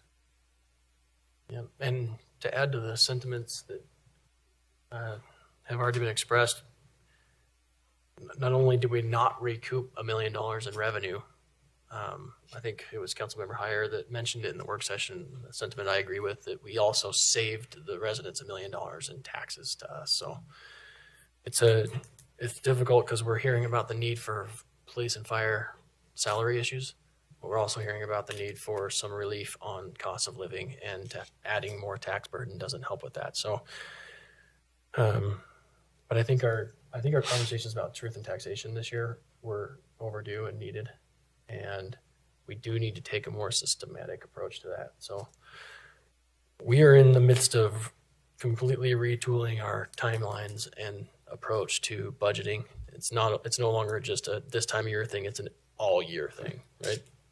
So any more questions for Janine before we let her go? Let's not let her go. Well, we're not gonna let her go. We'd be in jam if we did. Okay, this also is a public hearing, so if you wish to address the council on this item, state your name and limit your comments to 3 minutes. I feel like we've done this before. First of all, I want to say you're in a difficult spot. I want to say thank you. You guys just listen to that. The numbers sound good, then they sound daunting with some things you have to face. But one of the things I want you to address within the strategic project is handicap, the ADA, and situations such as that. One of the things that we're having to do is the bus drivers, and that's trying to pull buses over so we can get on the buses. We need to have the curbs painted. We need to have it recognized, bigger sign, no parking, so that we can go ahead and we can get on to buses, so we can have transfer. People that going out in Ogden, and that's good that they're going out and they're spending money and they're doing that, and revenue is coming in. But guess what? I have doctor's appointments. I have law and everything. I have things I want to go do. I want to enjoy too, just as Too Late people do. I need to have access to public transportation just like anybody else. There's so many people that are in chairs that are having to give way, and we're having to wait for the next bus. You know what? Sometimes I've had to wait for 4 buses, so that's 2 hours extra I've had to wait. Sometimes you have buggies on there with 6-year-olds, 5-year-olds that are in the spots for the buses. I know that's UTA, but we can only say as much as we can say. Ogden City Council has a lot of power to be able to let UTA know that, hey, look, we want our citizens, including those with chairs instead of legs, to be able to have access to your thing. We don't need to let people know the 2 legs that are driving cars. When it says no, don't park in the bus lane, there's a reason why. That extra space is not there just for the plant to be there. It's because people in chairs need to be there so the ramp can down and we get on. Okay? So we need the attention drawn to each one, especially along Washington Boulevard. And this, that's it's really ridiculous. I've tried to go ahead and you'll sit for 2 to 3 hours, and then it's not fun. It's not fun. It's not fun in the cold, and it's not fun in the sun. So I'd like you to be able to address with some of that strategic money that you're looking at to include people in handicaps, include people with age, include people that have no legs, and include people that have mental retardation. Some of the people that have challenges right there, it's hard for them to gauge that, to be right there in that chair. They have to walk around just to maintain their senses so they can go ahead and make the judgment to get on a bus. So having that space is good for the serenity for them. So I'm asking you to be able to look, and then these expenditures, when you're looking to save, maybe a little bit more towards people with ADA, people with handicaps, people with age, and put some sweat on some of the UTAs, the UDT, DOT, that has to do the painting. Ogden City Council has a big affirmity for its citizens. Make it include us, okay? Make it include us. So, thank you. Thank you, Ralph. And that was the conversation we started before this meeting. So I noticed when Ralph started speaking, Jay started scribbling and nodding and taking notes. Ralph, Jay Louder is here, and I'll let the mayor discuss what they may or may not do, but I can't give them directions because they don't work for us. But I can attest to his heart and his character, as well as the heart and the character of Justin Anderson, our city engineer, who has been lauded by others for having a genuine interest in wine and know where those challenge points are that you mentioned. You've keeping records. And these guys have good hearts and want to do good things to help. So if it's okay with the mayor, I'd love for them to talk. But right? Okay. Anybody else care to comment on this item? I don't even have to tell you the routine. Angel Castillo. I alluded to it in my previous comment, but I'd like to expound on it a little bit more pertaining to the overall budget. The City Council has been extraordinarily responsive to the community with regards to listening and the fact that you put together a community outreach survey so that you would have specific points of people in the city of what they wanted says by leaps and bounds how committed you are to being transparent in the process and to make sure that there is accountability. I would really strongly encourage you to look at, when you go into the next year's budgeting process, to recruit and enact a analysis on the administration side of what we're doing with the money. Where is the return on investment? Some fiscal responsibility to where are the redundancies, where are the inefficiencies, and where can we improve? Because I know we can improve, and we need to be able to find money to fund projects that are important to us, to be able to expand an arts program, or to be able to get a rec center that seniors, I can't tell you, have lost count of how many seniors are really, really upset about not having a pool at Marcia White. And it's not just seniors, it's something that people really need to see. And I think the only real accurate way to get our heads around where we are fiscally is to have a complete and objective outside person or company analyze what it is that we're doing and where is the return on investment for each of the line item budgets. We have to have measurable progress. It's great to spend money to do things, but are these things giving us return for our investment?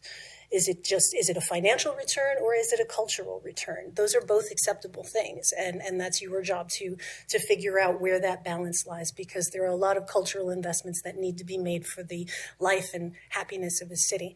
But at the same token, we still have issues, and I went through 10 years of transcripts, and I cannot find anywhere within 10 years that there has been an outside analysis of the city with regards to our budget. I want to know where the efficiencies are, where the inefficiencies are, where the redundancies are, where we can tighten up so that we can find the funds for what it is that we need. And that can't be done internally, because nobody can be objective when they're looking at themselves, which is why consultants have a job. Thank you. Thank you. Anybody else care to address the council on the fiscal year 2019-2020 final budget? Okay, seeing no more movement, anybody care to make a motion to close the public hearing? Motion to close the public hearing. Second. We have a motion by Vice Chair Chaburka, seconded by Councilmember Blair, to close the public hearing. This is a voice vote. All in favor? Aye. Any opposed? That public hearing is closed. Just for follow-up on the comments, I think we covered Ralph's comment on Angel's comment. We do as a council have the authority and the ability to review efficiencies and performances on the administrative side, and taking on the entire city all at once has proven too much. So we've been, in recent years, have chosen departments specifically for various reasons. But if you look at police and fire, if you look at the general fund, those are two huge slices in the pie of all of our tax revenue that go to police and fire, and for good reason. But years ago, not too long ago, maybe a decade, we did the fire, right? Before my time here, but it has been good to see the chief come back every year and make recommendations on the budget based on that audit back then. And so we see adjustments in the fire fund that are still reflective of that review. And I think to this day, in my opinion, it's one of the best managed funds departments in the city. But we also recently did fleet and facilities. I think that was 2 years ago. Is that 2 years? Like I said, I lose track of time. Last year we did police. And when did we do CED and planning? It's been a while. That's been quite a while.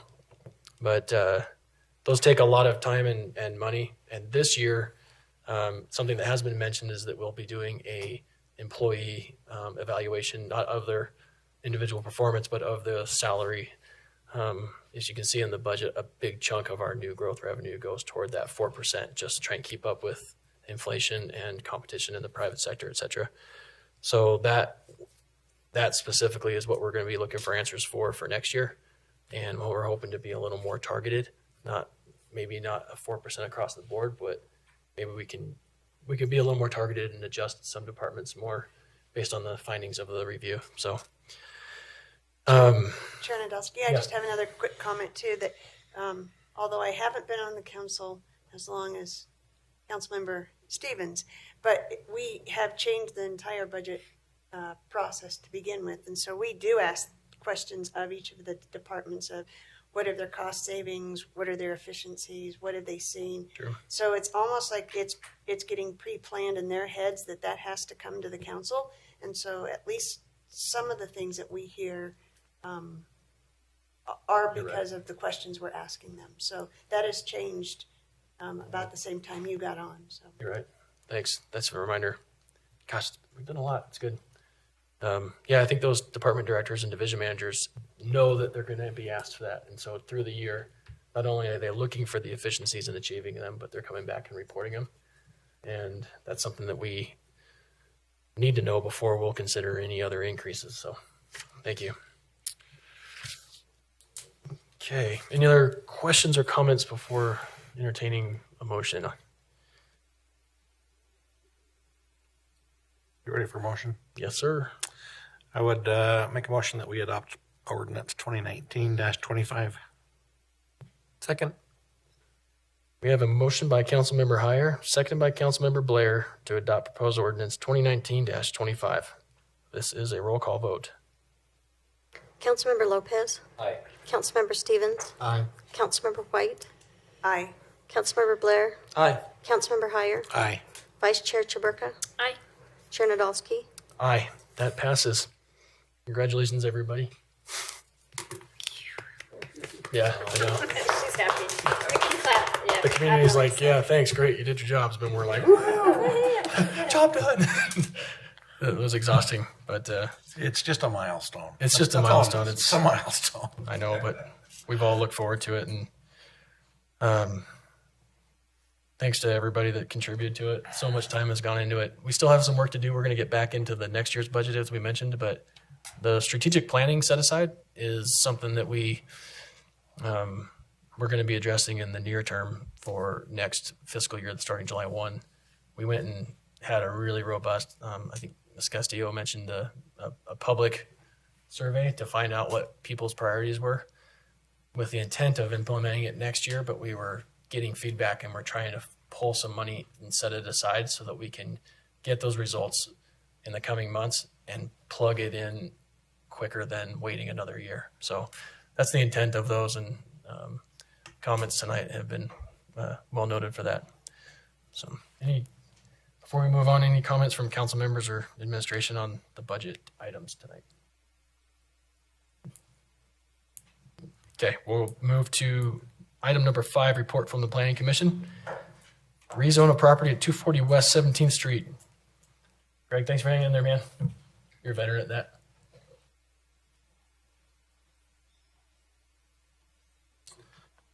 Mr. Chairman, members of the council, this is a petition that the Planning Commission has reviewed and is forwarding their recommendation on to you regarding 5.2 acres of property along 17th Street, West 17th Street in the Gibson community. The petition was filed to rezone the area shown in red from manufacturing to commercial. That entire area, the dashed red and the solid red, is the old Fife concrete site, and has been vacant for a while now. The lower portion that you're considering tonight is basically occupied by a lot of sand mounds, gravel mounds, some old piping sitting there. And so it's really been kind of an eyesore for a long, long time for the area. But the request is to rezone it to commercial so the front and the back portion of the property can be the same zone. We rezoned the front part as part of the Gibson Community Plan a few years ago in order to have less intense uses in that area rather than have it be manufacturing. And the purpose of the rezone, its petitioner is a housing developer, and they wish to develop multiple family housing on the entire property. When the Planning Commission looked at this, they first of all look at the general plan and look at the standards that are in the general plan regarding how to treat zoning. One of the things they looked at, or several things they looked at, is the overall character of the area, what the Gibson Community Plan talked about, and how could you make those changes that the Gibson Community Plan is trying to achieve. It's trying to create some more housing, some more neighborhood area, and have some of the areas that have been for years maybe disruptive manufacturing uses. Some of you may remember years ago complaints of all the time of the sand being blown into homes from the canyon winds because the piles were just up in those areas and people having to deal with those issues. This will clean up all that area. It also places the potential development on a corner of arterial and collector streets. So the traffic flow is there, that it will be able to handle what would be developed. Those are things the Planning Commission looked at. They also then looked at the community plan, which talks about that area as potential commercial, and commercial does allow multiple family, and rezoning the area west of Wall to attract those type of developments. And this would also help increase the community population, which would also be a benefit to the area and to the city in general of being able to have housing for the many people that need to come into the area or seeking housing, and providing opportunities for that.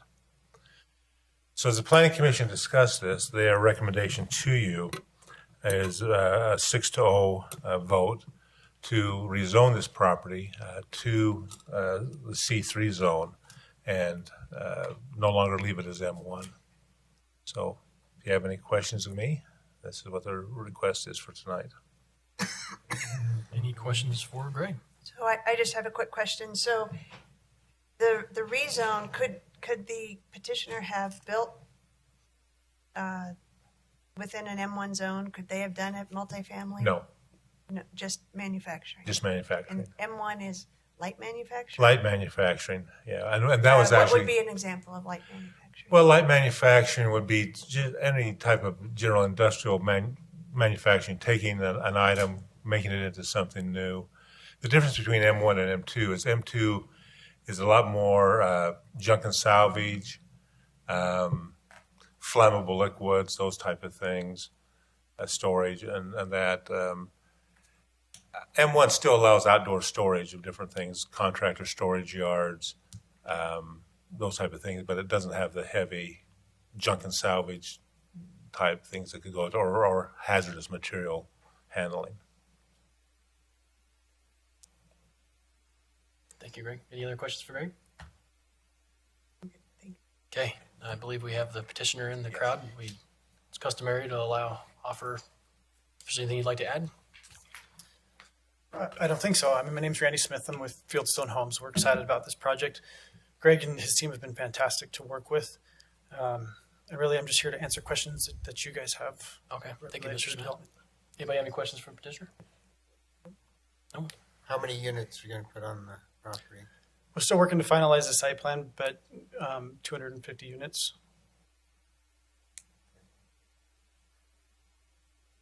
Okay. Anyone else? Okay. Thanks for being here, Mr. Smith. Thank you.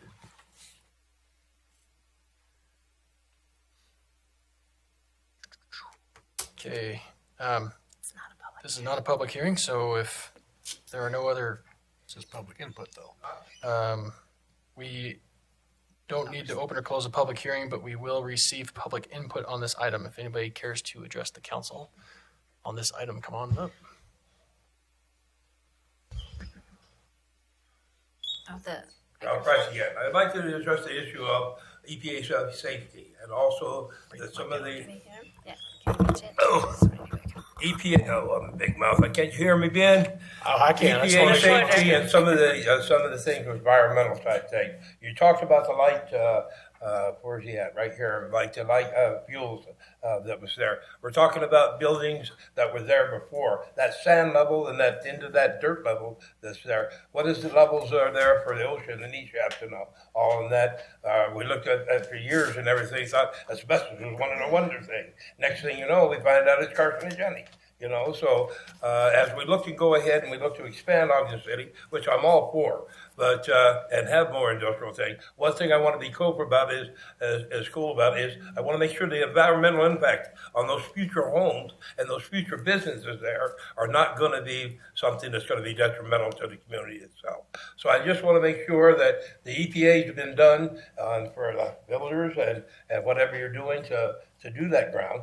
But that ground needs to be tested because those M1 that it was and everything, there's chemicals that through the 50s and through the 60s and 70s that were detrimental. We know that today. We didn't know that then. We did not know that a few years back. So I just want us to be careful that we don't overstep and jump to all this about inclusion without having the proper things done, the proper testing done. And I'd like to see it done, but I just would like to see the proper testing done, so that we're sure that those families that come in there or businesses are not going to be harmed. Okay? All right. We got one more who wishes to address the council, so we'll come back to your answer after we hear from her.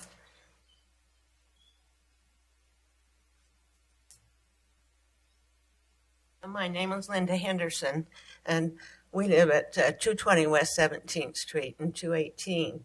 We have property there. And I have a question. Is it apartments that you are putting in? Because in one communication we got, it says apartments, and the other says multiple family. Is multiple family and apartments the same class of? Yeah. Okay. All right. We'd be happy to see some homes in there. We've been there all my life, and we'd be glad to see the neighborhood built back up. So, but they'll really have to do some testing because of life. We've had chemicals leap onto our property from them, and so there's really going to have to be some strenuous testing done. But as far as I'm concerned, we have no issue with it. What's the income? What's the price of those apartments going to be for people to buy or rent? Is it going to be renters or purchase? We can bring him up to answer after you're done. Okay. If that's okay. Yeah, I'd like to know that. Yeah. Do you have any more questions we can make sure we get answered for you? No, I think those are the Okay. main ones. Okay. Okay, Thank you so much. Thank you. Mm-hmm. All right, we'll get you an answer. We just want to make sure it's on the mic so that others hear it too, not coming from the crowd as a head nod or a silent yes or no. So, anyone else care to address the council on this item? Okay, we can bring Greg or the petitioner up to discuss the environmental concerns and the market rate or the cost of units in mind. Yeah, absolutely. So as far as the rental rate, we're still determining, but these are market rate units. We don't know exactly what the rate will be, but they're intended to be market rate units. For the environmental, we are going through all the necessary steps, doing phase 1 environmental, phase 2 environmental, and the seller's actually helping us with remediation of any environmental concerns. So we're putting in residential, and we have strict compliance with those environmental pieces. Yeah. Is that remediation already taking place, or they have a commitment to help with the remediation? If they have a commitment to help. Our phase 2 is in process, and I'm waiting for results here in the next week or two. Okay, can you tell us the difference between phase 1 and phase 2? What each phase entails? 1 is your preliminary research, is a lot of background research, pulling all documents, learning about the site, looking at aerials. Phase 2 is actually specific. They've gone out on the site, they're drilling holes, they're testing the water in specific locations. They're looking for spills and other issues, and will help us to determine if there are things out there, and if so, what's the remediation? How do we clean it up and get rid of it in the right manner? Okay. Yeah. Is that phase 2 or phase 1, whichever, include PCBs or polychloride biphenyls in the list of contaminants evaluated? That would be a question for the professionals we've got working on it. I'm not sure. Keep an eye on that one. That's a ubiquitous contaminant, unfortunately, from... Say it again, PCBs. PCBs. Polychloride biphenyls. Okay. Typically associated with with laundromats in the day, but also some industrial and battery and generator, and so those are that and Mercury are really pretty ubiquitous to them. So okay, yeah, I suspect that it's in their list. There have been tests in the past in the area, so keep your eye on that one. Will do. I missed when you said who was going to help with the assessment. The seller. The seller's helping with the remediation. The seller. Okay. Yes. Okay. And then are these units going to be mixed use, mixed commercial and residential, or it's only residential? This piece is residential. Only. I guess potential sneak peek. We're trying to talk with Amcor White, the property directly to the north, to continue with some commercial and maybe additional residential. But you don't know. We don't know yet. Yeah, it would be fantastic. It'd be awesome to lighten up that corridor along Wall and pull off some of the eyesore. Thank you. Chair, does Ogden have any financial responsibility here? They do not. So it's all on the seller and developer then, the cost and that? Yeah, currently, everything is in private development. Yeah. Okay. What about barriers? Are there any barriers that needed to be or buffer areas for the compared with the other residential areas? Greg, do you know of any programs and something like that?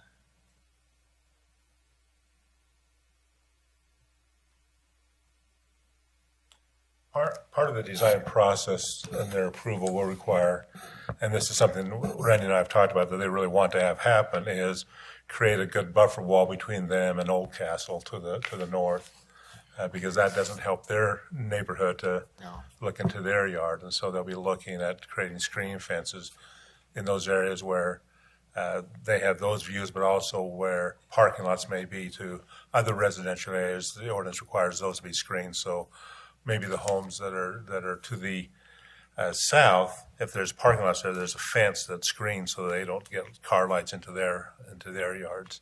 So those are ordinance requirements that will take place in that review process. So once a developer has developed a plan, what's the process? Do they So come they before would the go. Planning Commission? Yeah, they'd have to go before the Planning Commission to receive a conditional use permit as a group dwelling project. And so they'd have a preliminary, then a final approval that are reviewed by the Planning Commission. So will it come back to the council? It would not come back to the council. It's because it is a conditional use process. It's only at the Planning Commission level. The Planning Commission would have to say yes or no on Correct. that project. Any other questions for these two? So, petitioner, it was about 8 years ago the EPA did evaluate PCBs in fish tissue and in aquatic macroinvertebrates, both upstream and downstream of the project area, and detected traces, but not enough to issue a consumption advisory. But the source of the contamination was never identified or known.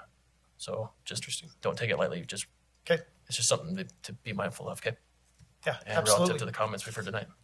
Appreciate it. Thank you. Thank you. It's from a past life. Thank you. You got the details down. Can listen. Hey. If there's no more questions, we can entertain a motion. No, we can still accept public input if you want to come. Just limit your comments to 3 minutes and state your name. One question. You betcha. Again, Anna Davidson. Does that have any inclusionary housing included in that? So is there going to be any rent-based housing, any low-income housing, or is it just all market rate housing? Thanks. Is that it? That's it? Yeah, that's it. Okay, we'll get you an answer right now. Yeah, absolutely. Currently, the plan is market rate. 100% market rate units in this development. Thank you. Inclusionary housing, that's something that we've been discussing. We've got a fact-finding session coming this fall on housing affordability and policy issues, of which that is one for this body to take up. It's not one that we have addressed to date. So it's hard to expect the petitioner to address it in a development. We have never addressed it or require it. So, but good question. Thank you. Thanks for being here to answer questions. I mean, just one final piece. we have looked at putting in affordable units, and I suppose it's still an option. But ultimately, we're leaning towards all market rate in this case. Okay. So there is potential that could happen, but not the way we're leaning now. What would be the deciding factor one way or another? There's several factors. I mean, it has to do in part with project financing. Sometimes having that component in there can help with the project financing, but that financing also takes a long time to get approved and get in. So timing becomes an issue. So we're evaluating timing and cost, and the ability to move on the project. Cost benefit there. Okay. Thank you. Yeah, thank you. Okay. I think now we are prepared to take action. I'm happy to go ahead. I appreciate that. All right. Chair, I would make a motion that we adopt ordinance 2019-27. Second. We have a motion by Councilmember Heyer, second by Vice Chair Chaburka to adopt proposed ordinance 2019-27. This is a roll call vote. Councilmember Stevens. Aye. Councilmember White. Aye. Councilmember Blair. Aye. Councilmember Heyer. Aye. Councilmember Lopez. Aye. Vice Chair Chaburka. Aye. Chair Nadolski. Aye. That passes. Thank you, Greg. Thank you, Mr. Smith. Appreciate you being here. For those questions. Appreciate the good comments and questions from the public, too. Okay, and finally, public comments. This is your opportunity to address the council regarding concerns or ideas on any topic.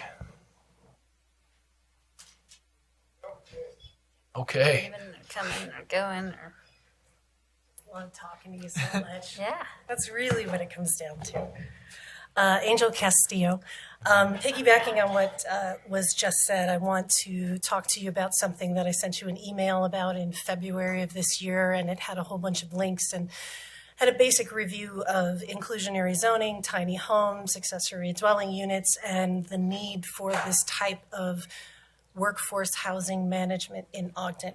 And I would really like you to seriously consider that as you move forward. And as you've mentioned, you're going to be having a session. Just bringing it back to this particular body has a choice. You are the arm of the government that makes the laws. And you have a choice. You can take action to provide affordable workforce housing with inclusionary zoning and allow a pressure release valve on workforce housing here in Ogden. As Janine had pointed out, that the average home is $224,000, which is well out of reach for people who make under $40,000 a year. And it's not so much inclusionary zoning will help with single-family home prices, because that it's going to be what it's going to be, but we need to provide tiered housing so that people can save and go to school, save to buy a new home. So you can take an action and look at what inclusionary zoning would look like for Ogden and follow the examples of many cities who are suffering the same problem with growth. Or you can do nothing. And you can lose our Weber grads, our nurses, our teachers, our fire, our police, the people who cannot afford to live in Ogden. And I would like to tell you a story of a restaurant in San Francisco named Terra.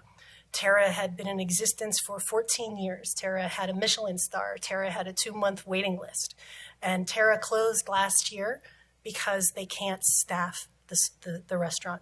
They cannot, the people that work at Terra, that are servers or work in the kitchen and are chefs, have to commute 1.5 hours to 2 hours to get to work.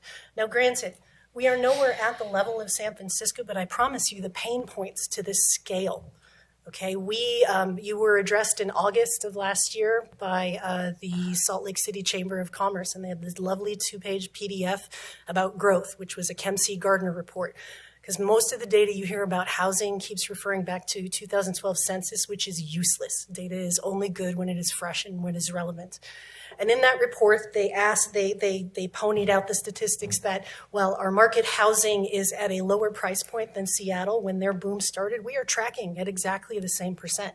I'm sure you're all aware of the Wasatch 2050 initiative. People have been ringing the growth bell, and they've cried wolf before, but it's real. And it's here. And if you don't do something to allow people who work in our restaurants, that make your coffee, that work at Costco, that teach your children, if you don't provide them affordable housing, we are going to lose a critical portion of our community. And that means through inclusionary zoning.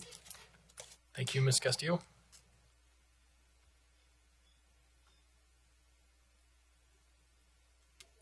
Absolutely. This one is important to me because Sorry. State your name in the mic. Anna for us. Davidson. Thank you. As a small business owner, I employ some of these folks that can't get housing. I currently have 2 staff right now that are homeless. They make it to work every day, but it would sure be nice to have them have some place to go and have pride and respect in what they're doing all the way around and in their community. So inclusionary housing, I think it could definitely help a lot of folks. There are a lot of wait lists that are years out. I also deal with a lot of the homeless that come in the morning that have full-time jobs that are on these wait lists that can't find affordable housing. So affordable housing in Ogden is a huge issue. And I think that there could be some pieces that we could do that could help them in some of these things. There's some amazing things that I see they're growing and building. I've seen some plans for like businesses and apartments and condos and this and that. And I'm like, this is phenomenal. If we could give people the opportunity with some inclusionary housing to live and work in the same place and have that pride in their community, it'll just grow from there. So that's a big piece for me. I think we could do some amazing things there. I don't totally understand it, but I know that there's like federal funds. I know there are wait lists. I know there's a lot to it, but if we could start now, maybe we could get to the point before it gets too far out of control. We could have some pieces of that working well. So I take a vested interest in that because I pay my staff the best I can in a cafe. Most of them make $10 to $12 an hour, but they still can't afford housing. So it's kind of not good. So thank you. Thank you, Anna. Okay. Is there anybody else? In a shocking turn of events. Okay, come on up. This is more people we've had at most budgets. Okay, I'm going to come up and introduce myself. I'm Ralph Price, and I'm the founder and president, as they tell me at the bank, but I call myself the administrator. It's called Agape Outreach. I want to come here and offer a tool for you guys. I commend you for the job you've done. I commend you, Mr. Mayor, for the job you've done. I just want to be able to let you know that you got some people that are willing to be your grunts, willing to be doing the whatever dirty way we got to do, passing out, publicists, or whatever we need to do to promote Ogden City, to be able to make the Weber County the best county that we have here, even though I was from Davis. Ogden is my passion, and this is where my family started. My mother was the first black school teacher. My daddy was the first black city owner of business here at a station on Lincoln and 25th Street, back when he served in the service, before I was born. Now, 65 years ago, you guys started your joint with Hoff and everything. 65 years ago, they started me, and I'm here today. I just want you to know that my nursing homes have been up north in Ogden. I've worked around there.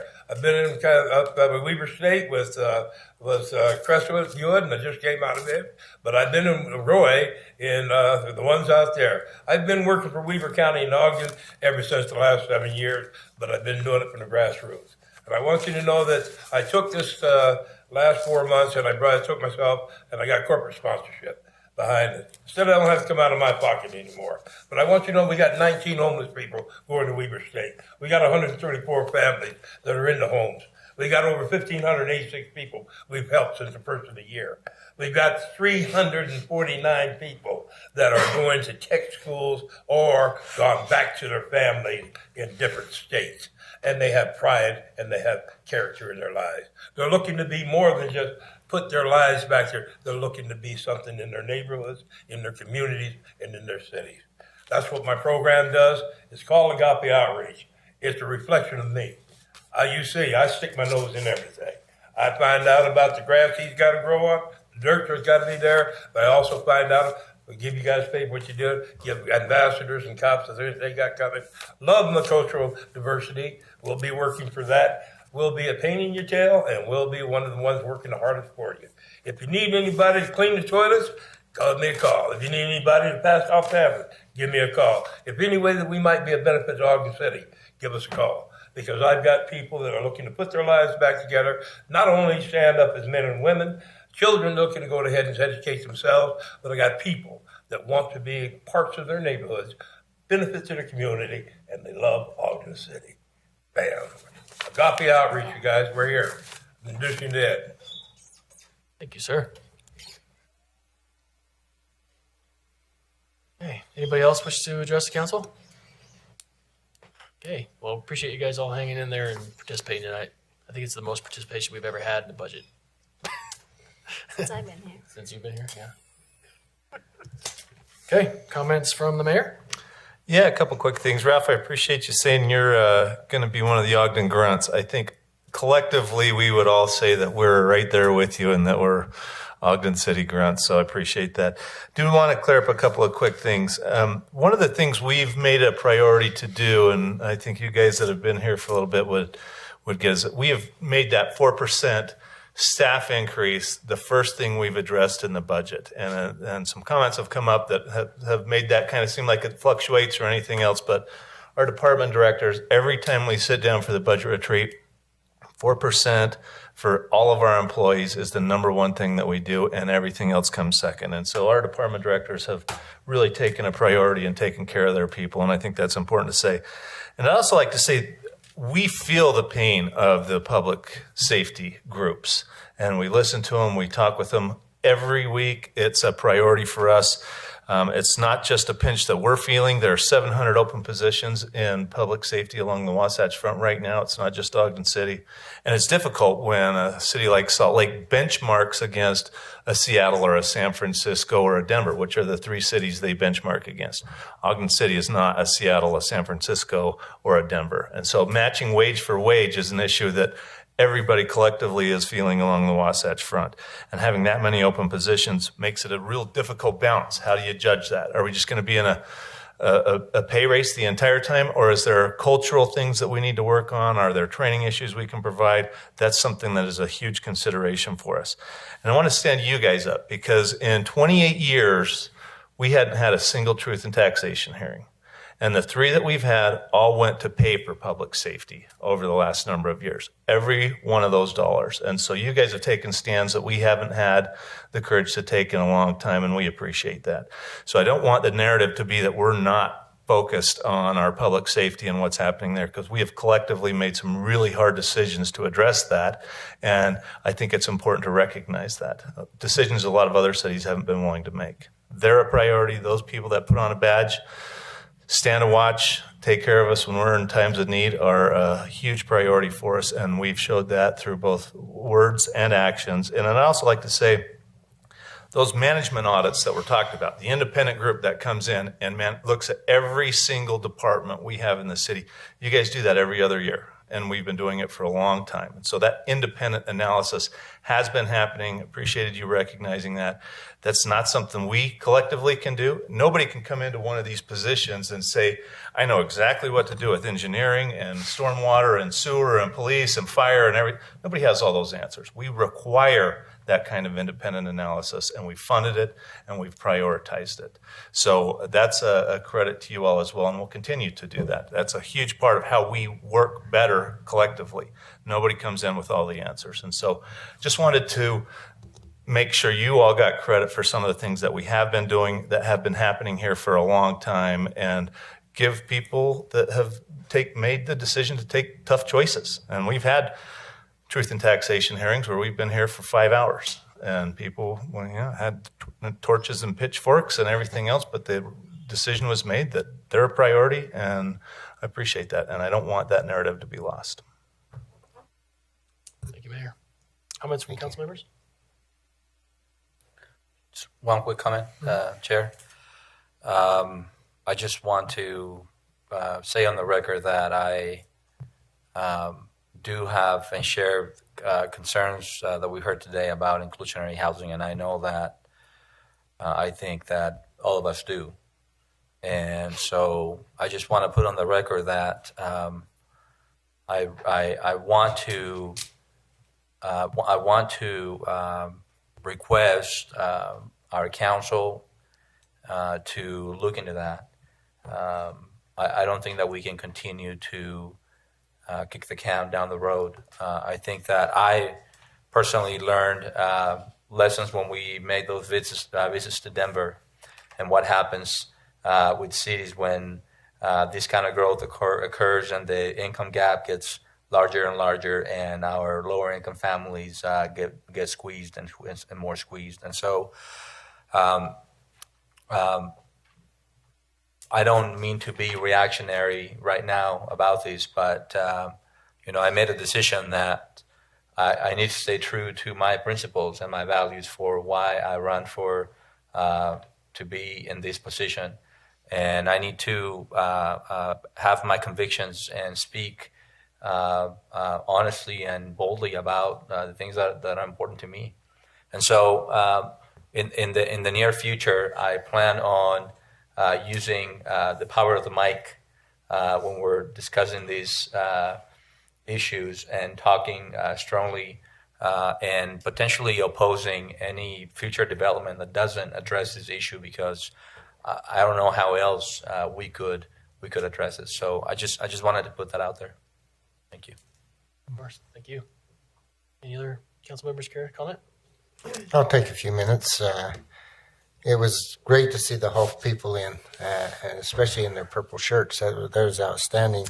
But I think Ed and Amy Sue has done a great job in hosting our visitors from Hof, and we're creating a culture and relationship with other individuals in another part of the world, and that's a benefit. Budget-wise, I can give you a history of staying here until midnight trying to hash out a budget, and we don't do that anymore, so it's changed. I want to thank the administration and the council staff for the time and effort, and also our directors in coming in. And when our directors come in, they tell us exactly how they have saved their funds. They are conscious of the money that they have, and they use the funds that they've received religiously for the benefit of the citizens of Ogden. Our employees are our prime concern. We're not only losing police officers, but we're losing employees in all departments. But I must shout out Chief Watts. He's trying to do everything possible to benefit his police officers, and I'm sure the other directors are doing the same thing. But he's developing a creative program to receive, so they receive benefits. Salary is important, but benefits is also very important to these individuals. And if they don't have benefits, they're going to go someplace else. And Chief Watt is trying to find the best thing to benefit his employees, not only pay-wise, but also benefit-wise. Ralph, I appreciate your addressing the ADA and the handicap. We want to make sure everyone's welcomed here in Ogden. We have a diversity commission, and it's very active, and that's what makes us different in Ogden, is that we accept those individuals coming into Ogden. We want everyone to enjoy their experience here and to live and work and play if they select to live here. When I was on the council, we did a management audit, which the mayor mentioned in his statements. And we did one on fire, and the chief took that management audit, broke it down, and it's been 10 years. We go through and have audit on our different departments and throughout the city. We have other eyes looking at our departments. Plus, each year we have an audit of our operations of our city. So they are being judged, they are being looked at, of how efficiently they are using the funds and if they're using the funds correctly. And so we do have other eyes looking at how we are using the funds here in Ogden. I'm looking forward to the opportunity of looking at the housing, where we can review the inventory and the stock of our housing products here in Ogden, and I think it will tell us a lot of things about the development here in Ogden. But I think we're moving in the right direction in that aspect there. So, Thank you, Doug. Any other? Chair, if I could just say a couple of things. I too want to thank the council staff and administration for going through this process. It's never easy. And I was a big proponent of going through the truth and taxation process this year, and I thank you for appeasing me for my ranting, if you will. But it is a tool in our toolbox, and I think going forward it will be interesting to see how we use that tool, and if we need to use that tool, which I appreciated that we didn't have to use that this year. And mostly because of how our economic development has been going. I appreciated them coming in and explaining to us why we're having growth in economic development and our sales tax is up and those kind of things. And I think that that's really important to note. As each one of those departments came in, it was fun to see how that was actually working in our city. And then the last thing I wanted to talk about is that we are finally able to add employees to our organization. And we haven't done that for so many years, and we have been working almost, if you look at employees per capita, our city has increased, yet our employees haven't. And so we have been running on services, and they've been doing double and triple duties, and so I'm happy that we're able to add some of the staff to our organization. So I appreciate the direction we're going, and as Councilmember Stevens said, that we're going in the right direction. So thank you, everyone, for all the questions and answers that you gave us. So thank you. Anyone else? I do have a couple comments, if you don't mind, Chair. First of all, I just want to commend a couple people I talked to tonight in the audience that stuck it out this whole time that had never been to a council meeting before. So I really applaud people that want to learn more about how our local municipal government works and sit through and then also participate. I think that's really admirable because we really do want your engagement. On the other hand, I do have another thing that I just wanted to mention is that I had a constituent reach out to me to tell me a story about his sister. Her name was Meg Bostwick, and she passed away about 2 years ago. She was very young. She was only 28 years old. And the constituent just explained how much of an impact that had on the family and friends and community. But one thing that he really wanted to tell me about was that the mother during the funeral services said that she really wanted people to go out and celebrate Meg's life by proclaiming her birthday, June 21st, Treat Yourself Day, where you treat yourself to something that maybe you wouldn't always do. And so I just really wanted to celebrate Meg, and I'll be doing that little post on my social media. There was a whole social media kind of a grassroots effort that happened to celebrate her life. Just thinking about how, many of us always focus on the challenges or problems that are happening all the time and how we fix things or how we need to do better. But I think it's also really important to acknowledge that, sometimes just having that giant hot fudge sundae might be the answer to everything, right? Or those things that we all enjoy. So, I just want to put that out there, and I'll do a little social media blitz on that to really honor just that idea that we should treat ourselves because life is really, really short, and we have to live in the moment. So I appreciated him reaching out about that. Thank you. Thank you. Any other council member comments? Okay, thanks for remembering to give attention to the one person, the individual people, the people that we represent. I think I really appreciate that, and I think others do too. So if there's no more council comments, I'll just say thank you again to the administrative staff, everybody, council staff, council members, community. Can't ask for better people to serve alongside and serve. But also just want to thank you guys for putting up with my constant broken record about youth recreation, and thank the administration for the support on the recommendations and all of the time it took for us to talk about all the needs and to finally put it in place tonight.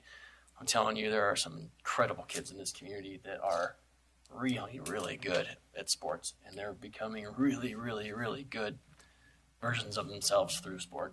And so if you don't believe me, you're welcome to come out and see it for yourselves. But, man, they're just amazing kids. So thanks for putting your money where your heart is. Okay. I'll entertain a motion to adjourn. So moved. I'll send it in. Can we get a second? Can we get a second? So second. Can we have a motion by Councilmember Lopez, second by Councilmember White to adjourn? This is a voice vote. All in favor? Aye. Any opposed? We are adjourned. Thanks, you guys.